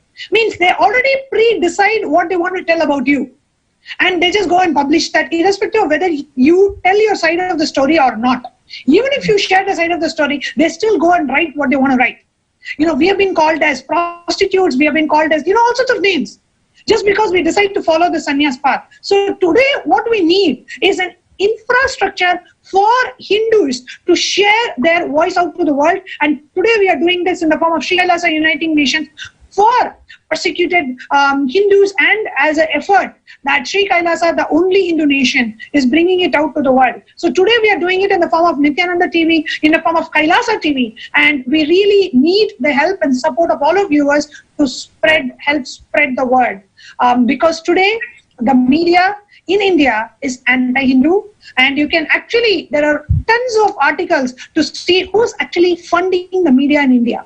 So whether they call it NDTV Hindu or who's actually behind the scene funding the TV channel has to be thought through. Why are they carrying that narrative? Why are they carrying an abusive news? Why are they carrying a false narrative about a Hindu guru? Because of the people who are funding those media channels. So it's very important Hindus have a way to share their truth with the world, and today we can say Nithyananda TV and Kailasa TV as the only two mediums that we have to share the truth, and we need help of all of viewers to help share this message, spread this message. So if you are watching this live, please take one moment to click share and share it with your friends and family. Tweet with hashtag Justice for Nithyananda. Absolutely. Yes, ma'am. I want to add one point to what you are sharing. Why is media attacking Swamiji? There are multiple reasons. One reason is this. See, the whole system is such that I can say, like many of the corporates, there are like some of these big people who want to have the complete control over humanity. That's why if you see all media channels publish one similar kind of thinking. They want to trend something, everybody publishes the same, and that just becomes a trending thing. We all follow what is trending. So it's literally like they guide you. We all are just like, they just treat us as slaves. There's no freedom in thinking. But Swamiji was the one who's continuously bringing that freedom in thinking, making us understand the uniqueness that we have, making us cognize the new dimension which we all were unaware of totally all these days. When Swamiji is bringing out these dimensions inside us, and Swamiji is just healing so many people, it is a huge loss for all the pharmaceutical companies. That is why these big people are funding media, and media is continuously attacking us. Absolutely, Ma. It is actually without having any vested interest. When Swamiji is only offering, that is what is not getting digested by others. But how come somebody can do this thing? So continuous contribution is only making other people to attack Swamiji. Actually, before we go ahead, we have more questions. So I really wanted to address this question in this short time span. So this is Suresh Kumar who has asked this question on NTV, Facebook. I have been seeing you two coming online from the time they said you two were kidnapped. I can see the drama played in the media. Just don't understand how come the judicial system is blind to this, or to put in other words, who they were able to twist facts in the court. Can we put some light on it? Like it's literally Sureshji, thank you for the question, because you are able to see this is the whole drama which is happening, and we can clearly see how the judiciary, how the media is doing this whole trial. We can see the two girls are completely safe. They are here. Actually, Ma, to answer that question, we, as he told, continuously, every day, without missing a single day, every day we are making sure we are coming on live and we are sharing. Why is the judicial system blind to this? Why are they not attending to this? This shows this entire thing is not any mere family fight as some people cognize. It is a huge conspiracy. They're outrightly trying to attack Swamiji. Not even trying to, they are attacking Swamiji. They are just trying to use us as pawns, and because we are not ready to become pawns in their conspiracy, they're continuously trying to attack us. Otherwise, we all know very recently, they had an old video of mine, editing it and airing it, telling that is the last video of mine, telling I'm not going to be alive. And at the same time, we are facing death threats in the place where we are. Absolutely. That was actually a shock for all of us when we saw that, because it looks so real that you are saying that you are getting tortured and this is going to be your last video. I mean, for everybody else, it was a real shock until you brought that original video from where it was clipped. I mean, that was really shocking thing, and all the devotees amongst all of us, because we both, like you both are not with us, and we don't know, we only know when you come live. So that was a really real-time confusion and real-time, like we really felt that, oh God, what is happening? So the way media is showing it is that yesterday it has happened. True. Also, we really need they to did not understand. accept the complaint that I filed on them. I filed a complaint because it's illegal for media to show any person's, any intellectual property. It's my intellectual property. My video is my intellectual property. Correct. They cannot show it, first of all, without permission, and they cannot show it out of context.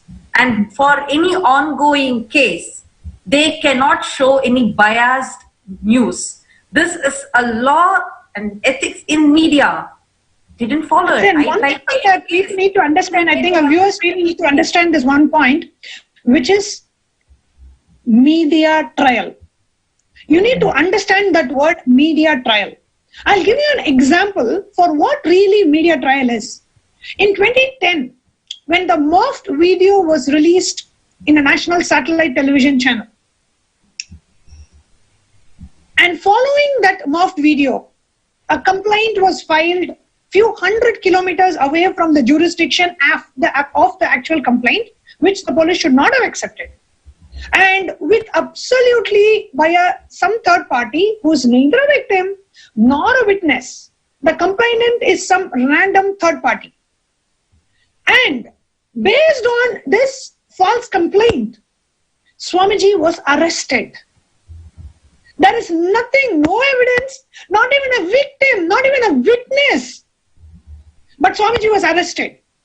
Why? This is what is called as media trial. The media in India today has so much power, it dictates what happens in the judiciary. So the media gives a verdict about somebody based on whom they like, whom they don't like, whom they want to persecute, whom they want to protect. So the media gives a verdict, puts so much pressure on judiciary to follow the verdict media has given. And this is what is called as a media trial. Swamiji was a victim of the media trial because even after his arrest, he was arrested in April 2010. In June 2010, the police goes to the High Court of Karnataka and they are giving a written affidavit saying no evidences has been found. Then why did they arrest and keep Swamiji for 53 days? So this is after arrest. The media, based on the media hype, the police went ahead and arrested His Divine Holiness, the religious leader of Hinduism, banned him from preaching, and 2 minutes later, they come and say that we are not able to find any evidence. Then on what basis did even the arrest happen in the first place? And that is what we call as media trial, Mr. Suresh Kumarji. This is exactly what is happening even now against Swamiji and the whole Sangha at large. Is the media is controlling the judiciary. The media is giving a verdict and forcing the judiciary to follow the media verdict. This is what is happening. It's extremely a dangerous ecosystem. It's not democratic. The media is having the reins of judiciary in India, unfortunately, and has to change. Absolutely, Ma. Because of this, if you see, because of this media trial, 2 of our innocent sannyasis are there in the jail from 2.5 months and nobody even bothers. They're not getting bail, but they have not done any crime. There is nothing is proven. And to add this, I have one question which I want to bring it up. To prove. There is no evidence. Because there is nothing has happened.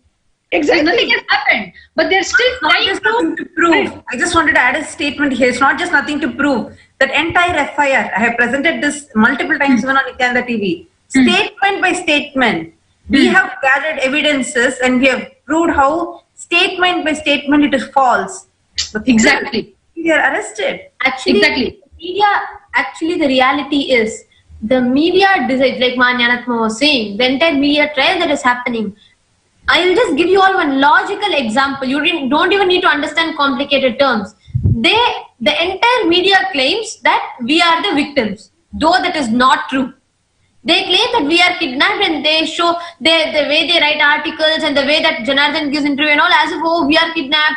So as per their claims itself, if you see, whom they are claiming as victims, when we are coming out in open and telling what our side of the story is, why is the media not publishing that?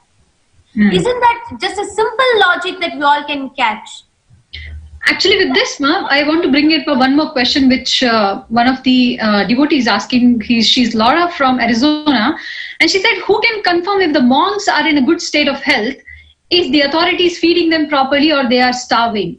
Do they have proper medical attention? For all we know, they could be poisoned."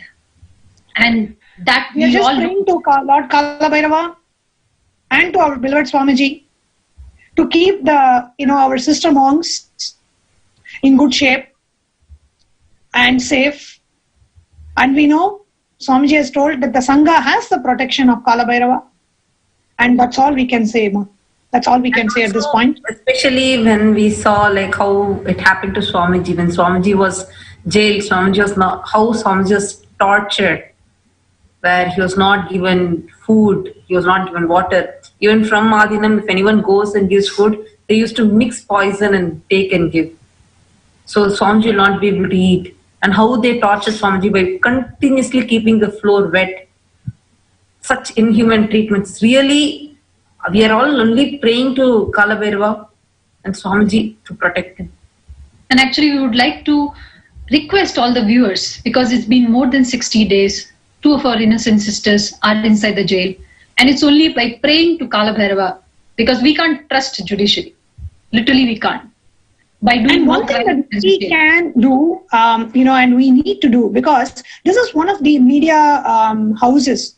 We went and asked, why are you abusing Hindus so much? You are not doing this for any other religion. Why are you so much anger against Hinduism? And he just gave a simple response. He said, I'm a media house. If I write about Hindus, nobody bothers me. If I write about Muslims, next day my office will be burned. I will not be alive. So obviously I'm not going to write about Muslims. He told us that. He said, if I write about Hindus, nobody bothers to ask. So we as Hindus need to consolidate ourselves, need to show solidarity and support. And the media houses need to know that whether it is their TRP or whether it is their stock market is going to take a plunge when they touch innocent Hindus. So we, as viewers, as people who are benefiting from this great civilization, we need to take a little responsibility. Swamiji calls it as a societal, religious responsibility. In addition to just a family responsibility, let us take that religious responsibility, a societal responsibility to voice our concerns, to just share this feed, ask the right questions. When the media knows that if they write about a Hindu guru, if they arrest innocent Hindu moms, the Hindus, 1.2 billion Hindus, the third largest religion in the world we are a strength. But we are a group of people who have not used the strength that we have, which is the huge population of Hindus, practicing Hindus, born Hindus around the world. We need to stand and support each other. That is the need of the hour. So if you're watching this, the way you can support this initiative is by sharing this and let the world know the truth. Please take a moment to share, and that is the only way we can reach out to the masses through social media. Like as much as possible, if many people tag the media houses and tell them to attend to this, really we are hoping there would be a difference in the way they are presenting. Because we all, when we voice out, when we all come together, our voices will be heard. And we still hoping that judiciary will give the right justice, will give the right judgment, and the innocent sisters of ours will come out. I have one more question. Monks. I mean, isn't there a limit to keep somebody in prison? 2 female monks, what, 25 years, 28 years of age. I mean, is this? And they are contributed to the society. They are healing people. They are taking meditation classes, yoga classes. Is this who you will keep behind bars? And not just that, like talking about them, like Ma Pranapriya and Ma Priyatatva, the two of them who are kept in prison, they are no, like, for the life and for the background that they have come from, they're all well educated. Ma Pranapriya has been in Australia and she was awarded scholarships, and she was one of the very few women in Australia who was given some special recognitions and have done PhDs. And Ma Priyatatva was from a very respected and reputed family from Bengaluru. So they all are from a decent background that have, I would say that for the lifestyle that we lived in Adinam, we will never even step into police station or anything until and otherwise to give them healing or to give solutions for the prisoners. But today, seeing them sit amongst the prisoners that they were working to heal and get them from is a pain that nobody can understand easily. Because when I see the pictures on internet and media that when they put, it is extremely painful. Because of course, even now, one thing that I can say is, in spite of all of this, I did not see a mark of powerlessness on both of their faces when the media was projecting their pictures all over. But it is really paining, because when I have seen them talk to the police, talk to the prisoners to heal them from whatever trauma they have been through or whatever is their issues. And I'm sure they are healing the prisoners sitting inside.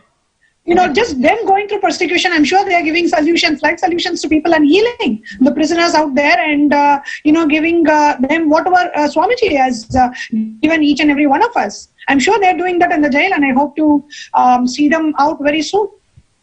Actually, Ma, to talk about this, really, I just remember, we see so many people on social media trying to spread awareness, telling, oh, see, we are being controlled, we are doing this.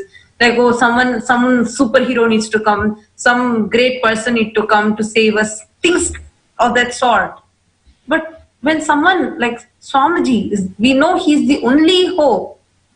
And when he is standing up, and when all these people, the ones who have vested interests, their vested interests are getting attacked, when they are trying to assassinate Swamiji, it's so painful that the Hindus themselves are not supporting. I just wanted to share this thing which recently happened when I was telling about like we saw few posters, movie posters that is completely abusing Swamiji and completely abusing Hinduism, the way they depicted everything.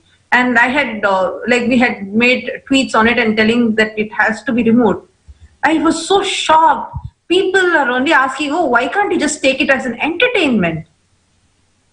I was so hurt. Hindus, will this be the same thing if it happens to any other religion? They immediately bring up, oh, so you guys are very religious people who start discriminating like that. The whole thing is just twisted to us. That is why today, what wrong did we do? We are not terrorists. What wrong did we do to go through this thing? What wrong did Swamiji do for him to be in this position today, being continuously attacked? That is so painful. Continuously, day and night, Swamiji has worked so hard, continuing to work so hard, continuously offering free programs, everything for free, showering all his blessings on all the people. And it is continuing, even now it is continuing. Swamiji has not stopped. For any reason, Swamiji has not stopped, in spite of all this persecution. Actually, it has only expanded more and more and more.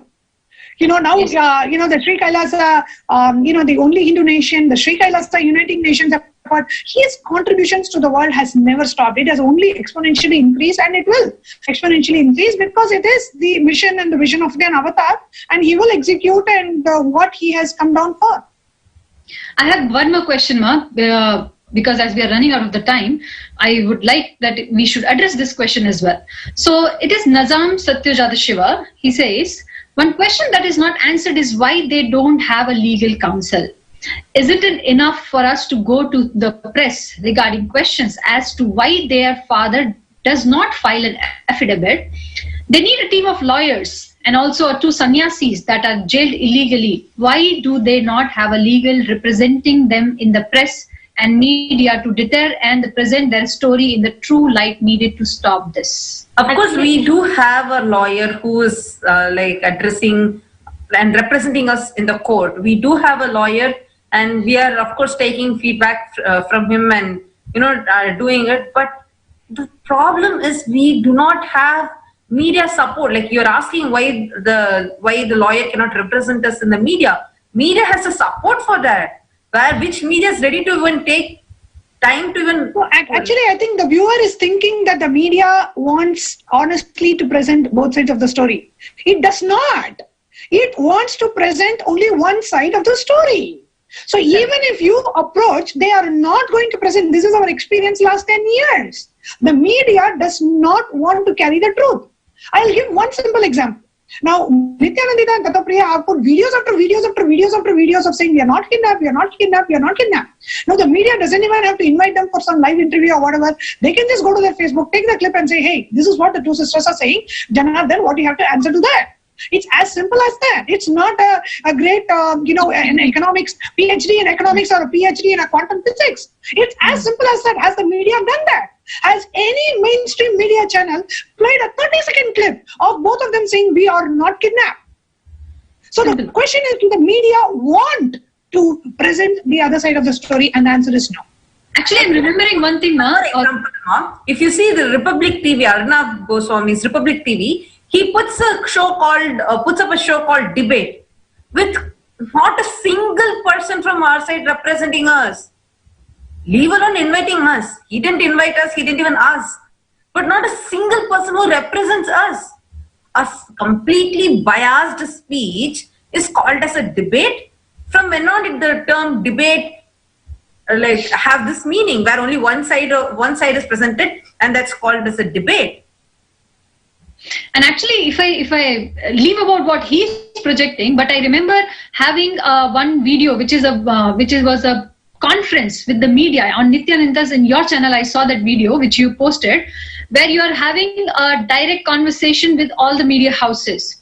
And if I'm not wrong, you told that this is my side of the story, and one of the media house said that if you would have come earlier, this would have not been done and we would have projected your story. But I was so shocked that after that, not even a single clip of that was there. Other than your channel, I could not see anywhere. I felt so fortunate that I recorded that, because the way they all spoke. See, that one video, if you all just go watch, you'll understand the true face. The way they all spoke was so friendly, like, oh, just one interview you could have given. We would have immediately published it and nothing would have happened. I gave them the interview. It was more than 40 minutes. I published in 2 parts. It was so lengthy. Even till date, if one of you can just go pick up one link that the media channel has published of what I spoke that day. Actually, they use that single thing is that actually they just use that picture as a thumbnail in one of their articles about me, but not a single media channel has published or released what I spoke to them. Yes. It was a live interview that I remember. She gave a separate interview. She was back in India, and I was in Trinidad at that time. It was like the day one when this whole thing happened. I was in Trinidad, and I came live, and I told them it was midnight for me. And they told no, a few minutes interview only, and I almost gave 1 hour interview to them. Not a single media channel published it. That means that is intentionally, because I remember when Nithyananda posted that video, it was with the police, with the Gujarat police and the media houses. So it is not, nobody is not informed or nobody is not having the details. You are right there talking to them, and they are affirming that now on everything will be sorted out because you have told this. Actually, now we have heard. Now we have interview happened through the police's phone only. Okay. The police only called me and told that he wants us to give an interview to the media. But after that, when we are seeing that they have done it, like police know clearly, media knows clearly, but even after that, not even once it is being projected out to the public. In fact, it is other way out. They're still abusing, they're still saying missing girls, kidnap girls. But nowhere they're saying that yes, we have interviewed them, we are satisfied now. So it's not that we are not approaching, but there is nobody who would want to hear or want to present. That is where the whole thing has come. I have one more question regarding, this is from Tyagaraja Ayya from Toronto. Is there a group which influence people and police? There is an anti-Hindu group in this drama. He's asking a question. Is there an anti-Hindu group in this whole drama which is happening, which we are It's not the drama. Is there a separate group? Because we all can see very clearly. Too many people with their vested interests are involved in this. Actually, for example, just wanted to finish this. Like, for example, like if you take education system, Swamiji has what an amazing education system of like the Gurukul system, where each person's individuality is identified, that is brought out. They discover their own new dimension altogether, which is not available in any other education system. We all usually hear about this, see memes about it, where they ask, oh, how can a fish climb a tree? If you judge all animals, like if you keep competition between all animals, until only if they climb a tree, they're intelligent. A fish is not going to be able to climb a tree, but that cannot be called as a fool because of that. So it's just like that. That is the education system outside. But Swamiji has brought an amazing education system where each of our individualities are identified. So this shakes that entire group, which is funding the education system with the Macaulay education system outside. So immediately their vested interests are attacked. That is disturbed. So what they do, immediately they are attacking Swamiji. Why so much? We hear so many people doing so many inventions outside. Many kids from so many villages, they are doing so many inventions. We read about it in the newspapers. But how many of them are actually become a success? They wouldn't allow, because it will affect the corporates out there. So immediately they attack. That's the exact thing happening to Swamiji.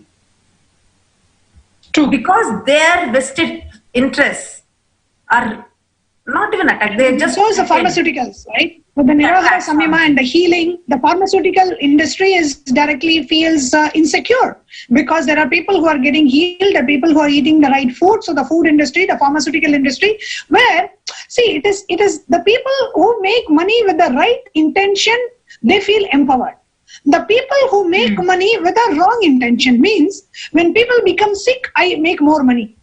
When people eat more medicines, I make more money. So these are, as per Agama, the businesses with the wrong intention. Means they want more people to fall sick. They want more people to eat junk food. They want more people to become unhealthy. These kind of businesses feel threatened because Swamiji is bringing the right food, the right lifestyle, the right health, the right healing, awakening the consciousness. So he is bringing all of that. So a lot of these anti-Hindus elements who have their vested interest in these different fields feel threatened, because Swamiji is giving the solution for humanity, which is the revival of the enlightened civilization, Sri Kailasa. So yes, there are tons of anti-Hindu elements which are out there who have so-called power in the outer world as they think, and they feel that they can do something to stop the mission of the avatar, and they are trying whatever they could. Of course, nothing can stop it. We all know that. Yes, one thing which I'm seeing with the questions, the entire Sangha, all the devotees, they literally want this to come to an end. And I have one such great, I can say, suggestion. It's not only a question, but it's a good suggestion as well. It is from Akhil Kotil. Why aren't the sisters filing a complaint with NBSA and a legal notice for 100 crore? There is a precedence against Mirror Now for fake news. So I wanted to tell that, Akhil Kotil, thank you so much for bringing it up, because I have filed it I think 4 times. 4 times I tried filing it. I have not gotten a response. I had tried filing this NBSA continuously because everything is so clear. I have my video from Facebook. I have the fake video which they released in 2020. My video was in 2018. So I got that link, everything. I filed NBSA. I tried filing NBSA 4 times. till now, not a single response from them. In fact, there's also another form in that NBSA site where if you're not getting response, you can go and fill that form to get a response. In fact, even that we went and filled, but still there is no response. Basically, it's like going to the enemy, going to another enemy and asking, oh, please help me from this enemy. That's exactly what I feel like. Ma, would you like to explain what is NBSA, like for the viewers to understand what is it? Yeah, NBSA is Association for the all National News Broadcast Associations. So like that entire thing, like it is the head for all the media domains. So all the functions of all the media channels around across India. So we can go and file a complaint there, and that association, News Broadcasting Standards Authority. So that's what I remember of NBSA. So that they take all the complaints, and they are like the head of all the media channels in India. Okay. When we tried, we actually filed like multiple times. We tried. We didn't get any response. See, this shows. I don't know how to tell. This clearly shows we are trying all legally possible things, but we are not getting justice. I don't know what way is it fair for them to not accept our complaint. See, we are able to handle all these right now because Swamiji had given such amazing, powerful cognition, amazing inner space, that inner strength throughout the years we lived in Gurukul. We are able to handle it because of that. But right now, the way they're actually attacking, it's inhumane. Honestly, the situation that we are in, they're using our name and attacking Swamiji. That one thing is burning inside me. Really, I will not spare each and everyone who is involved in this for that. Actually, Ma Tattvapriya, related to this, we have one concerned question and something which I think entire Sangha wants. So Jillian Watley is asking, my next question is at what point will the Sangha as a whole have the fierce legal team on the planet that is respected and feared, knowing that we will never lose a case and we are not to be messed with? Actually, answering this question, I would like to say one thing.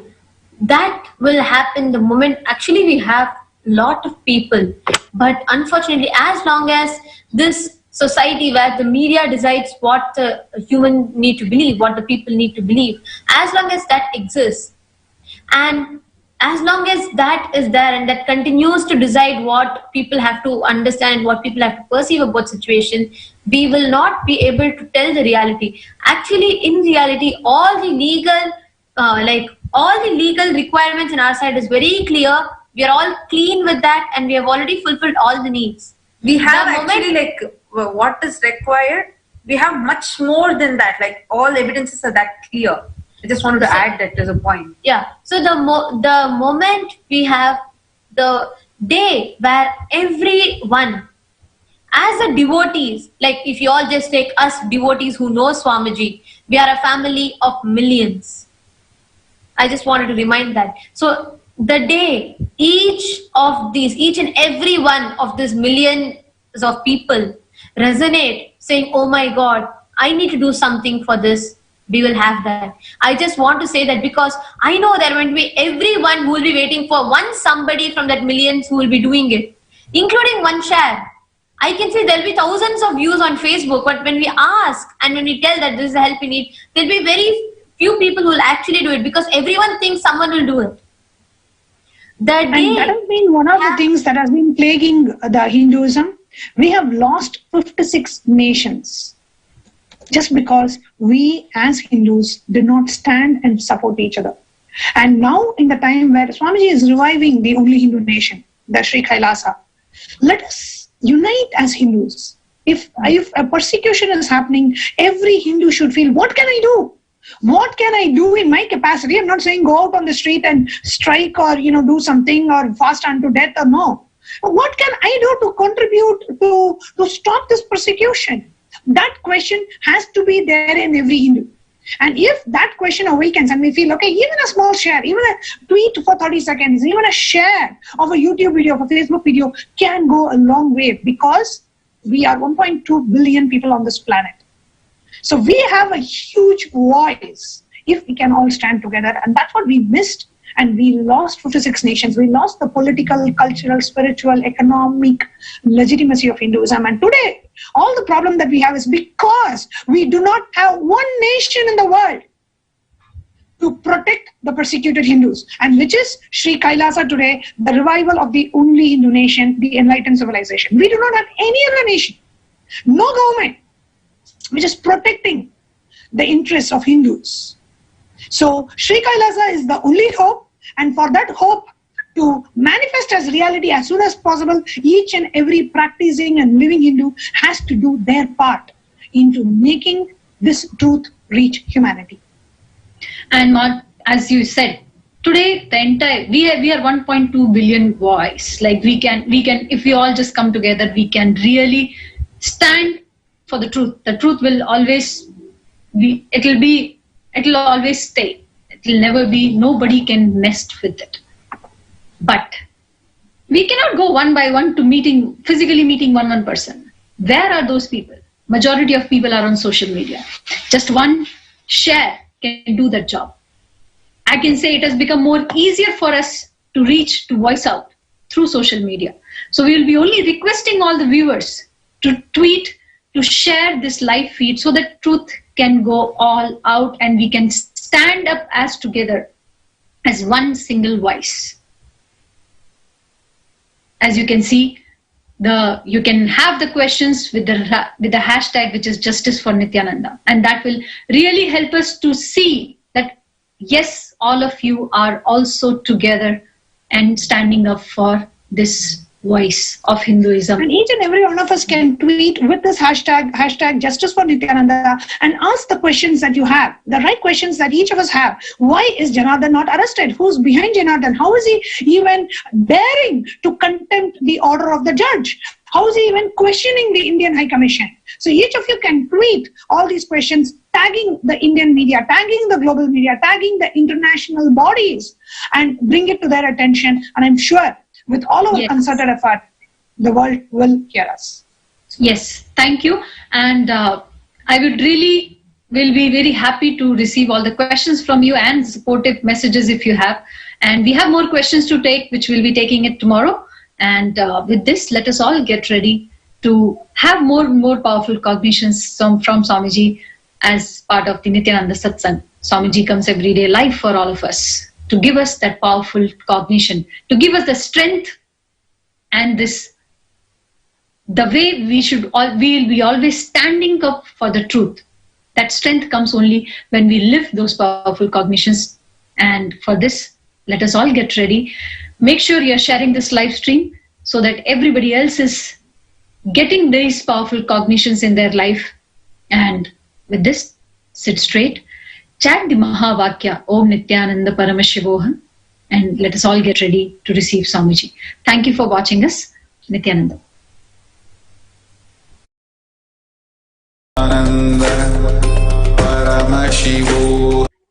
Nithyananda. So as we are getting ready to receive one of the greatest gift from Sri Kailasa by Swamiji, which is the unclutching. We have something very touching, very special to share with all of you. Many of the experiences which Swamiji has given to all of us. And we have one devotee who has shared her experiences, which we really want all of you to see. So I would like to call Manitya Prematmananda Swami to come and share these experiences, what exactly she has, because I am also waiting for it. Nithyanandamma. Nithyanandam, thank you, Ma Bhakti Priyananda. Every day we come and share some experiences that people are having through the Atma Linga that Swamiji has blessed them with. And every day we come across some miracles, somewhere how it has made a difference in somebody's life. But today we want to really share something really touching. It is not just a miracle of saving somebody's life, but it is even more special, or it is even more important when the person who's witnessing this whole emergency, when that person is the mother, and when her child is going through this, what she goes through, and how she carries along with the presence of Swamiji and with the blessings of Swamiji. So today we are going to watch a beautiful, touching sharing by Dr. Prema Kothandaraman from California, her experience with the Atma Linga. Let's watch. Holiness, Paramahamsa Nithyananda. I'm here today to share my experiences with my Atma Linga. I wear this Atma Linga 24/7, and it was given by Swamiji during the Cambodia Inner Awakening. This Atma Linga is a constant reminder of the devotion to Swamiji, the deeper awareness, the consciousness, and the higher possibility. Yeah, with this Atma Linga and so many other blessings, life is really a miracle every day. So many miracles happening every day. I'm here to share the two significant miracles. It matters a lot to me with this Atma Linga. Let me introduce myself. I'm Dr. Prema Kothandaraman. I live in Los Angeles, and we have the most beautiful temple in Los Angeles, so I'm blessed to be part of our temple. So the miracles.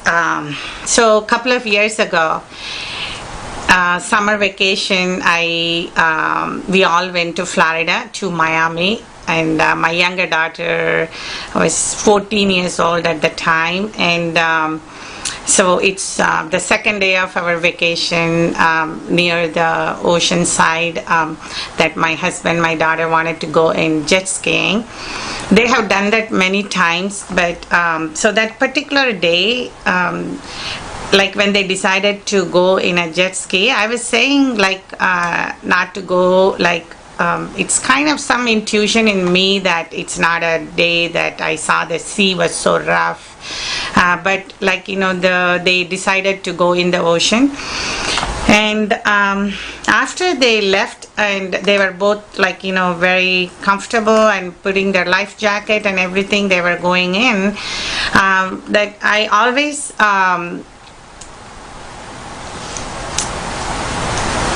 before do anything, like pray to Swamiji, connect to Swamiji, and that's become my lifestyle. So that day, like I was kind of, it's not a mind related or like I wasn't fear based, but some intuition in me was keep saying like, just I went to the guy who rented the jet ski, and my husband and the daughter went actually out of the eyesight, and I was keep something in me was like I went and asked that guy who's in the ocean if someone needs help, like there were so many people are on the jet ski that day, and this guy was saying like there's one person to help if something happens. And then I said, what if two people have a problem? Then he said, okay, then the way I was talking to him, and something in him, I don't know, like he just took his boat and went towards them. So the time was passing, like 10 minutes, 15 minutes, and I was thinking like, okay, they are having fun, and after I couldn't even see them, they were too far from the seashore. Then so after about 20 minutes, I saw them coming back. So they were coming. The guy who rented the jet ski is actually bringing my daughter, 14-year-old, and Kumar was coming by himself. And something didn't sound right. I was just keep holding the mala in my neck and the Atma Linga, just chanting Swamiji's the mantra, and then as they come closer, I can hear my daughter screaming, call 911. I hurt myself and I can't walk, I can't move, and so that was really really like very the cry that really touched my heart, and then just keep praying and keep chanting. And then Kumar was coming in the other jet ski. By the time they reached the shore, I called 911. The ambulance came in like few minutes on the shore itself, the beach. And so I was asking my daughter, since I'm a doctor, like checking her vitals, and she couldn't stand, and she was screaming like the fear and some kind of shock she was going through. But once I was kind of holding her hand, touching her, checking her pulse rate, and she kind of calmed down, and the ambulance came in, and I just took her inside the ambulance. And the only thing I told the ambulance guys that I'm a doctor, and those guys were making sure that she's not as like it can be a spinal cord, it can be her backbones, it can be her hip, and so many concerns that when this accident happened, then the ambulance guy, usually they take to the hospital the nearest to them, but they were kind of asking me, and I was suggesting, can you take her to a trauma center? And they didn't say a word. And only thing it came to me at that mind, that's just praying to Swamiji to be aware, to be at that moment, and just checking her, making sure she's conscious and being calm and being prayerful mode. And I just texted my Mahant of our temple, Muktika, that just please, I want Swamiji's blessings that Divya had an accident. And from the time the ambulance came, the time we walked in, and in the ER doctors showed up right away. We all know that sometimes it can take a time to get people, and the doctors came in and they were suspecting many things, like could be internal bleeding, could be her dislocated hips, and like the neck. So it's a very fearful moment. Is it like the damages can be to her life, to a permanent disability, to a lot of unknown things. But the moment thinking of Swamiji, right away I got a response that Swamiji is aware, his blessings to Divya, and he blessed her that she's going to be fine. Took me off all the clouds, all the emotions, all the heaviness, all this from me. And so I was just being there praying, and all these doctors came and evaluated her, and the orthopedic surgeons came in, and they took like 26 x-rays for her from head to toe. And first thing, she wasn't bleeding internally, that she remained stable and conscious, no injury to her head.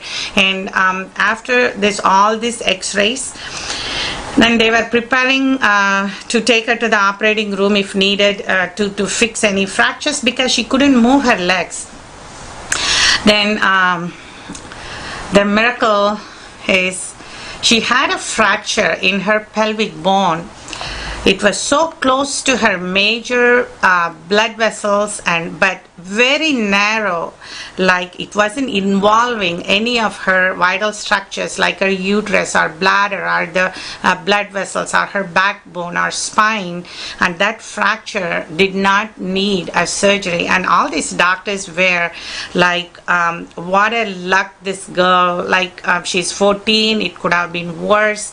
And I was just like, to me, I know what is like this healing, the miracle, the thing happened, and it was such a moment in my life. I can't explain in words. And she also like remained calm, and Divya is also was in that program. She got her Atma Linga from Swamiji, and all our family was blessed to get the Atma Linga. And this girl, as if nothing happened, and was remaining calm in the hospital, and we came home in 4 days. And like so many things happen, it's not cannot be explained by our logical mind, or like it's only when you go through these experiences you know how in each and every day and each and every thing happens in your life. Swamiji is with you, and he constantly reminding us the higher possibility in us, the consciousness, the deep awareness in us, and constantly guiding us.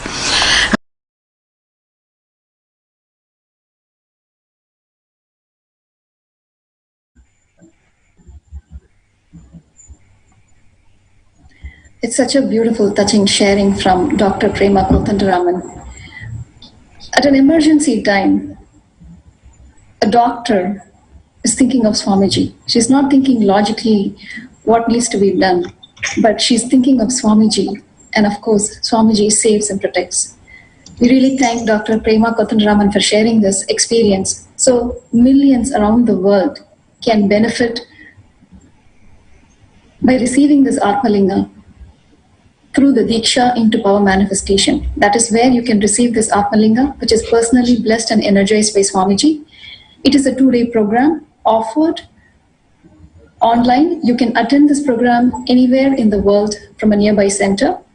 You can register at the link shown here. And a very special Diksha available on Maha Paramashivaratri, which is on February 21st. So do not miss this opportunity. A Shiva Diksha given by Paramashiva himself, Bhagavan Sri Nithyananda Paramashivam, on Maha Paramashivaratri on February 21st. So if you have not registered still, please register, even if you have attended many times. So thank you, Nithyananda. Thank you so much, Ma. And it was really touching to see. And Ma Prema is one of the evidence of my own healing, because she was there when Swamiji healed me, and she saw all my reports and told me that I have no problem. The chronic disease which I was going through passed in 2015. It's really amazing to see. So don't forget to sign up for Diksha into Power Manifestation. And with this, let us get ready for the special initiation of unclutching by Swamiji. Thank you for watching. Nithyananda.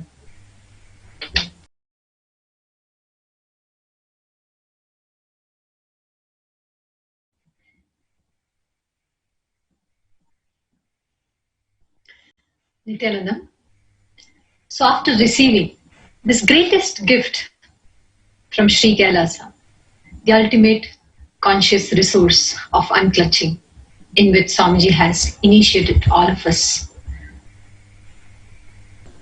let us all come together and be part of us, the greatest initiative which Nithyananda Sangha,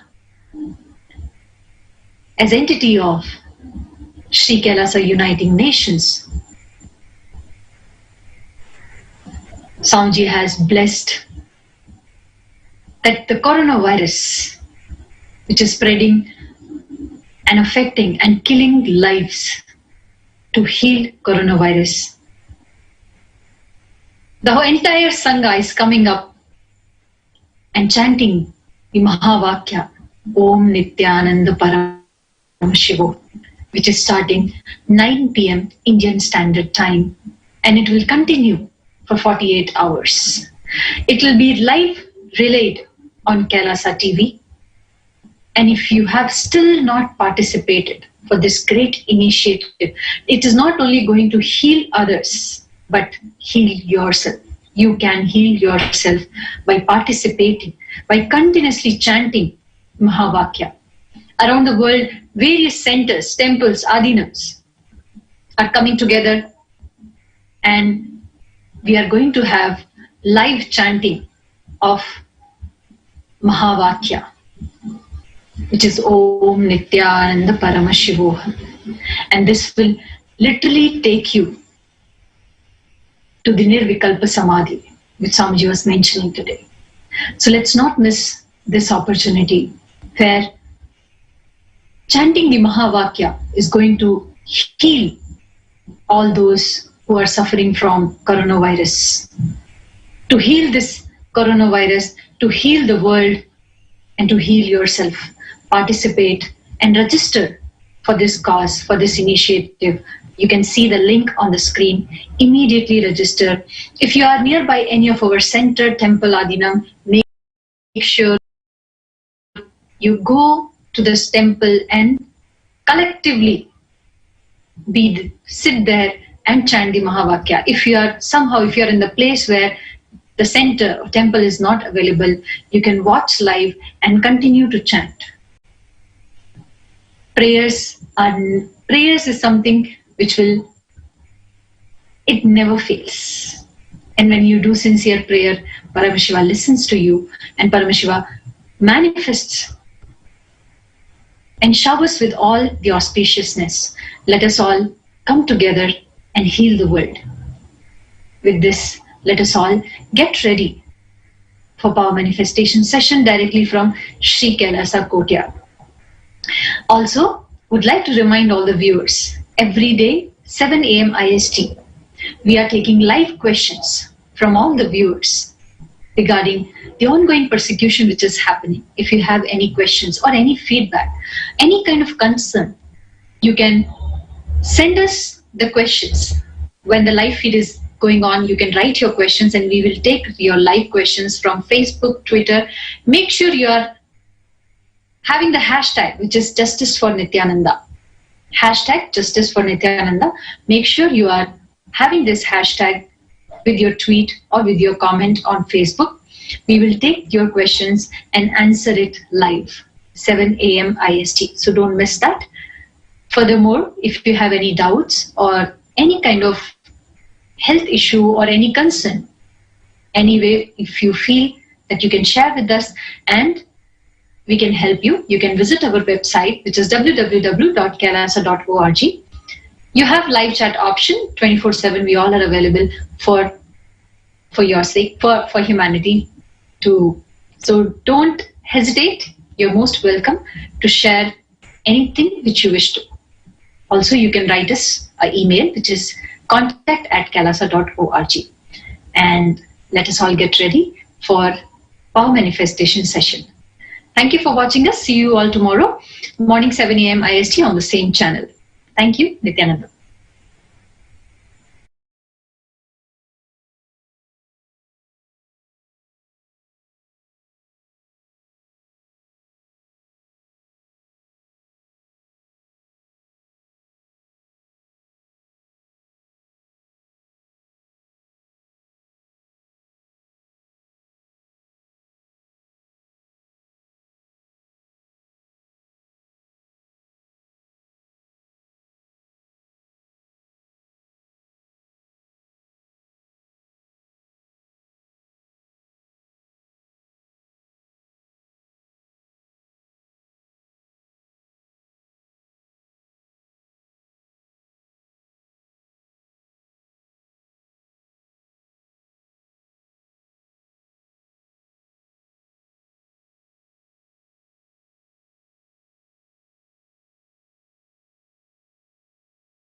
Nithyanandam, let's start the Power Manifestation session with a Sadguru Vandanam. Let's sit straight, visualize Bhagwan in third eye, and let's start with the Sadguru Vandanam. Nithyanandam Paramasukadam Kevalam Jnanamurtim Vandvatitam Gaganasadasham Tatpamasyadilaksham Ekam Nityam Vimalamachalam Sarvadi Sakshibhutam Bhavatitam Trigunarahitam Sadgurum Tam Namami.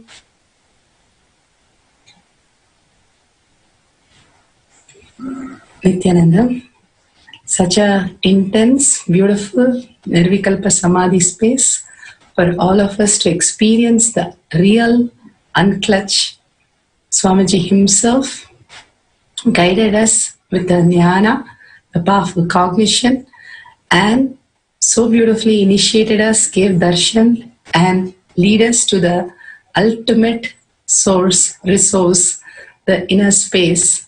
How unclutch is the real utility for us, real resource for us.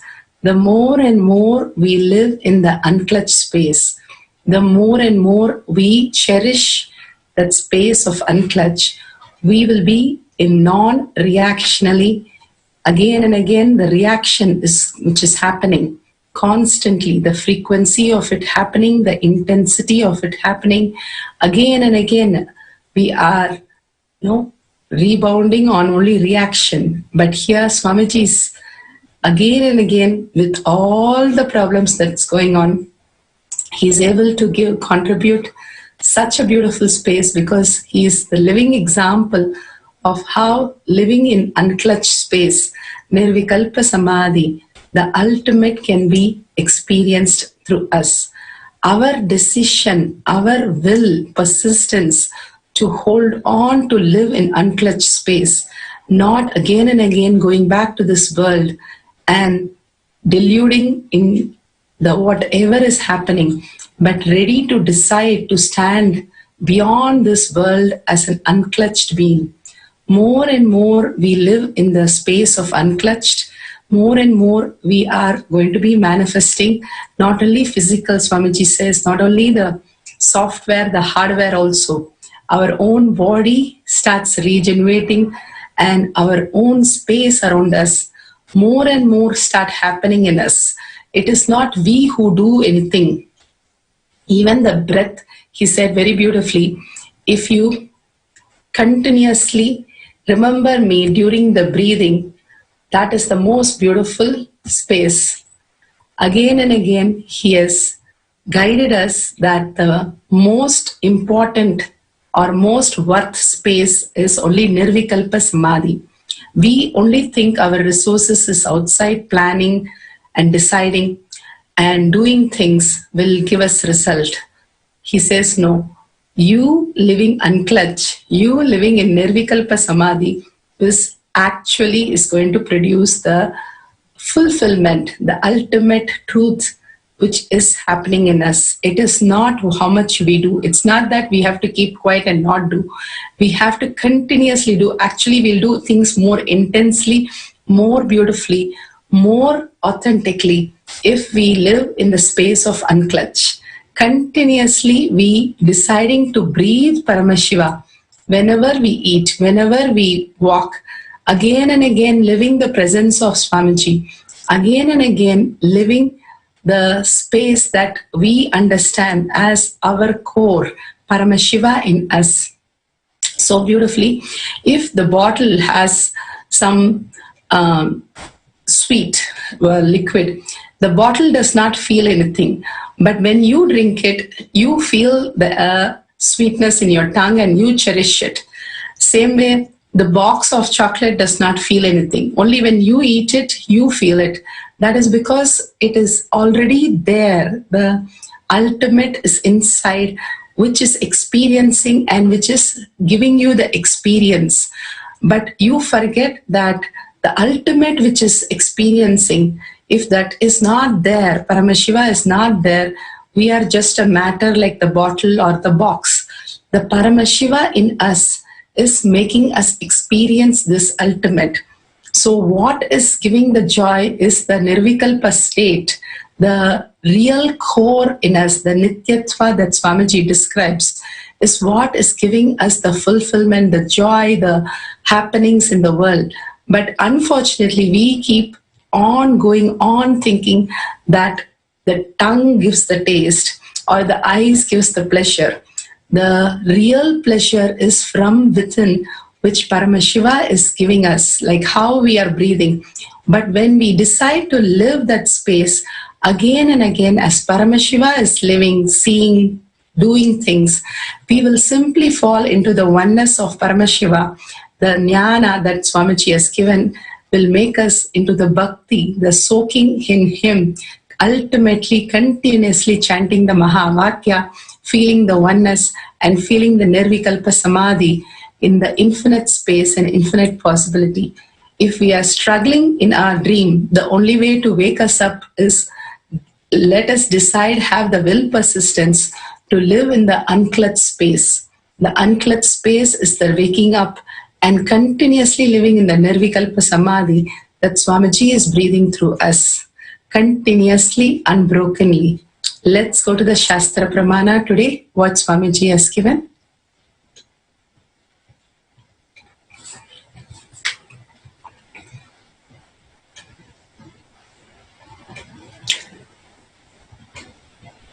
Astrapana for the power of third eye awakening is taken from the Vijnana Bhairava Tantra, Sutra 34, Dharana 11.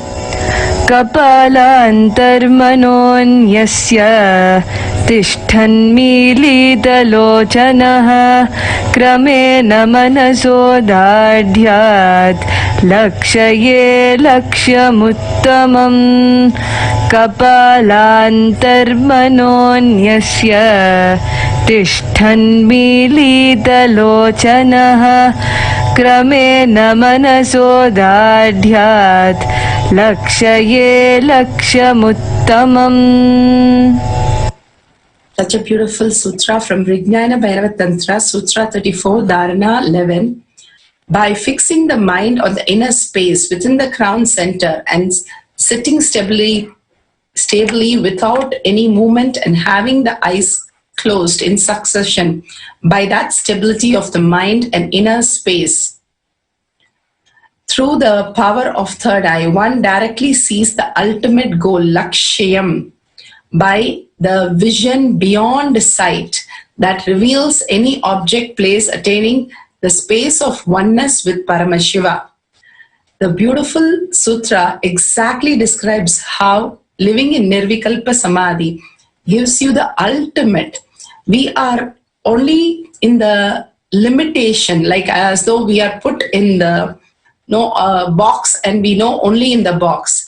But the resources is much more, the universal size. And if we just step out of the box, we understand that everything is available for us to manifest.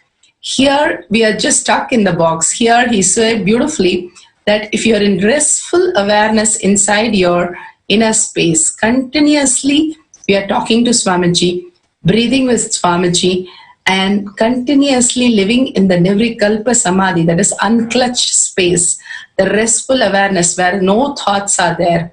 Completely we are unclutched. Then that stability, that will persistence to be in that space continuously, unbrokenly. Initially we have to take up and do it. And after a few days, Swamiji beautifully says that the Paramashiva space will possess us, and simply how the mind is possessing us, same way we'll be possessed by the Paramashiva space, the higher dimension, higher possibility, higher reality, waking us from this struggle and boredom and tiredness and health issue, wealth issue, relation issue. All that we can wake up if we have the stability of the mind and the inner space to hold the unclutched space, hold the space continuously, unbrokenly, that Swamiji is breathing through us. Continuously when we hold that, simply we get liberated, wake us up to the higher reality. That is the ultimate goal. That there is something beyond what we see, what we taste, what we feel, what we hear. Something is there more profound, more clear, and what is supplying to all this. How Swamiji beautifully says, the sun reflects in the pot. If the reflection is not happening, we are dead. There is nothing. So the sun which is reflecting inside us is to be realized and celebrated. If we understand the bigger reality, we came here to celebrate, not to achieve, not to conduct something or not to possess something. If we understand this, simply we will have every fulfillment and we will be able to celebrate the ultimate without the pain that we have to go through each day. The pain and the struggle will be completely disappeared if we start living in the Nirvikalpa Samadhi as our ultimate state, as our original state. Swamiji has beautifully guided us into the Nirvikalpa Samadhi meditation. So let's get into the instruction today.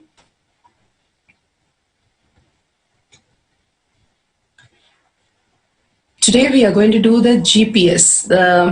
We are going to find the map, unknown places. Yesterday we were downloading unknown from Akashic record. Today we are going to direction. We are going to find the direction from one place to another, completely unknown, right to places or many places, and start drawing the maps. Whatever Swamiji shows, everything is originally there in our Nirvikalpa space.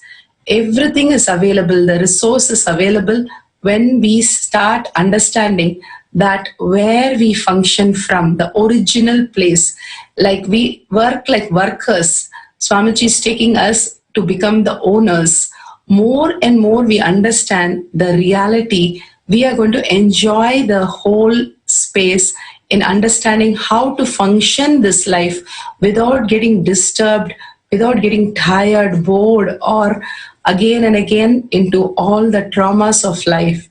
So let's contemplate on this great truth that Swamiji has given, the ultimate truth that every day, every possible way that Swamiji is given, and stop with great intention, let's stop the reaction that is happening in us again and again on the assumptions of the outer world exist. Understanding outer world is delusion, and the highest reality is Swamiji in us as reality. Again and again living the presence of Swamiji is the ultimate gift that we have got. Let's not miss it. Let's contemplate and start living with intense stability. And chant the Mahavakya. Like Swamiji says, we are like Himalayas, continuously the presence of Swamiji, and chanting the Mahavakya like Ganga, which is flowing in us as Ajaba Ajaba, will make us the ultimate reality, what we want in outer world, inner world, and completely in oneness with Swamiji in Nirvikalpa Samadhi. So let's get into the meditation. Let's sit straight with your head, neck, and back in a straight line. Deeply inhale with Swamiji and contemplate on the great truth that Swamiji has revealed today. And again, put yourself in deep listening of Ajaba Ajaba, offering that to your Jatagni in your stomach continuously as mantra. More and more instability in the mind of holding this space, the will persistent to hold this space continuously. And at end, after the Mahavakya, we will verify what direction with the Google Maps. So let's sit straight and start the meditation. Om Nithyananda Paramashivam.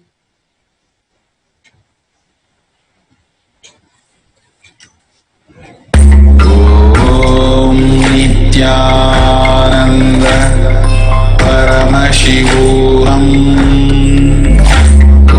Om Nithyananda Paramashivam. Om Nithyananda Paramashivam. Om Nithyananda Paramashivam. Om Nithyananda Paramashivam. Om Nithyananda Paramashivam. Om Nithyananda Paramashivam.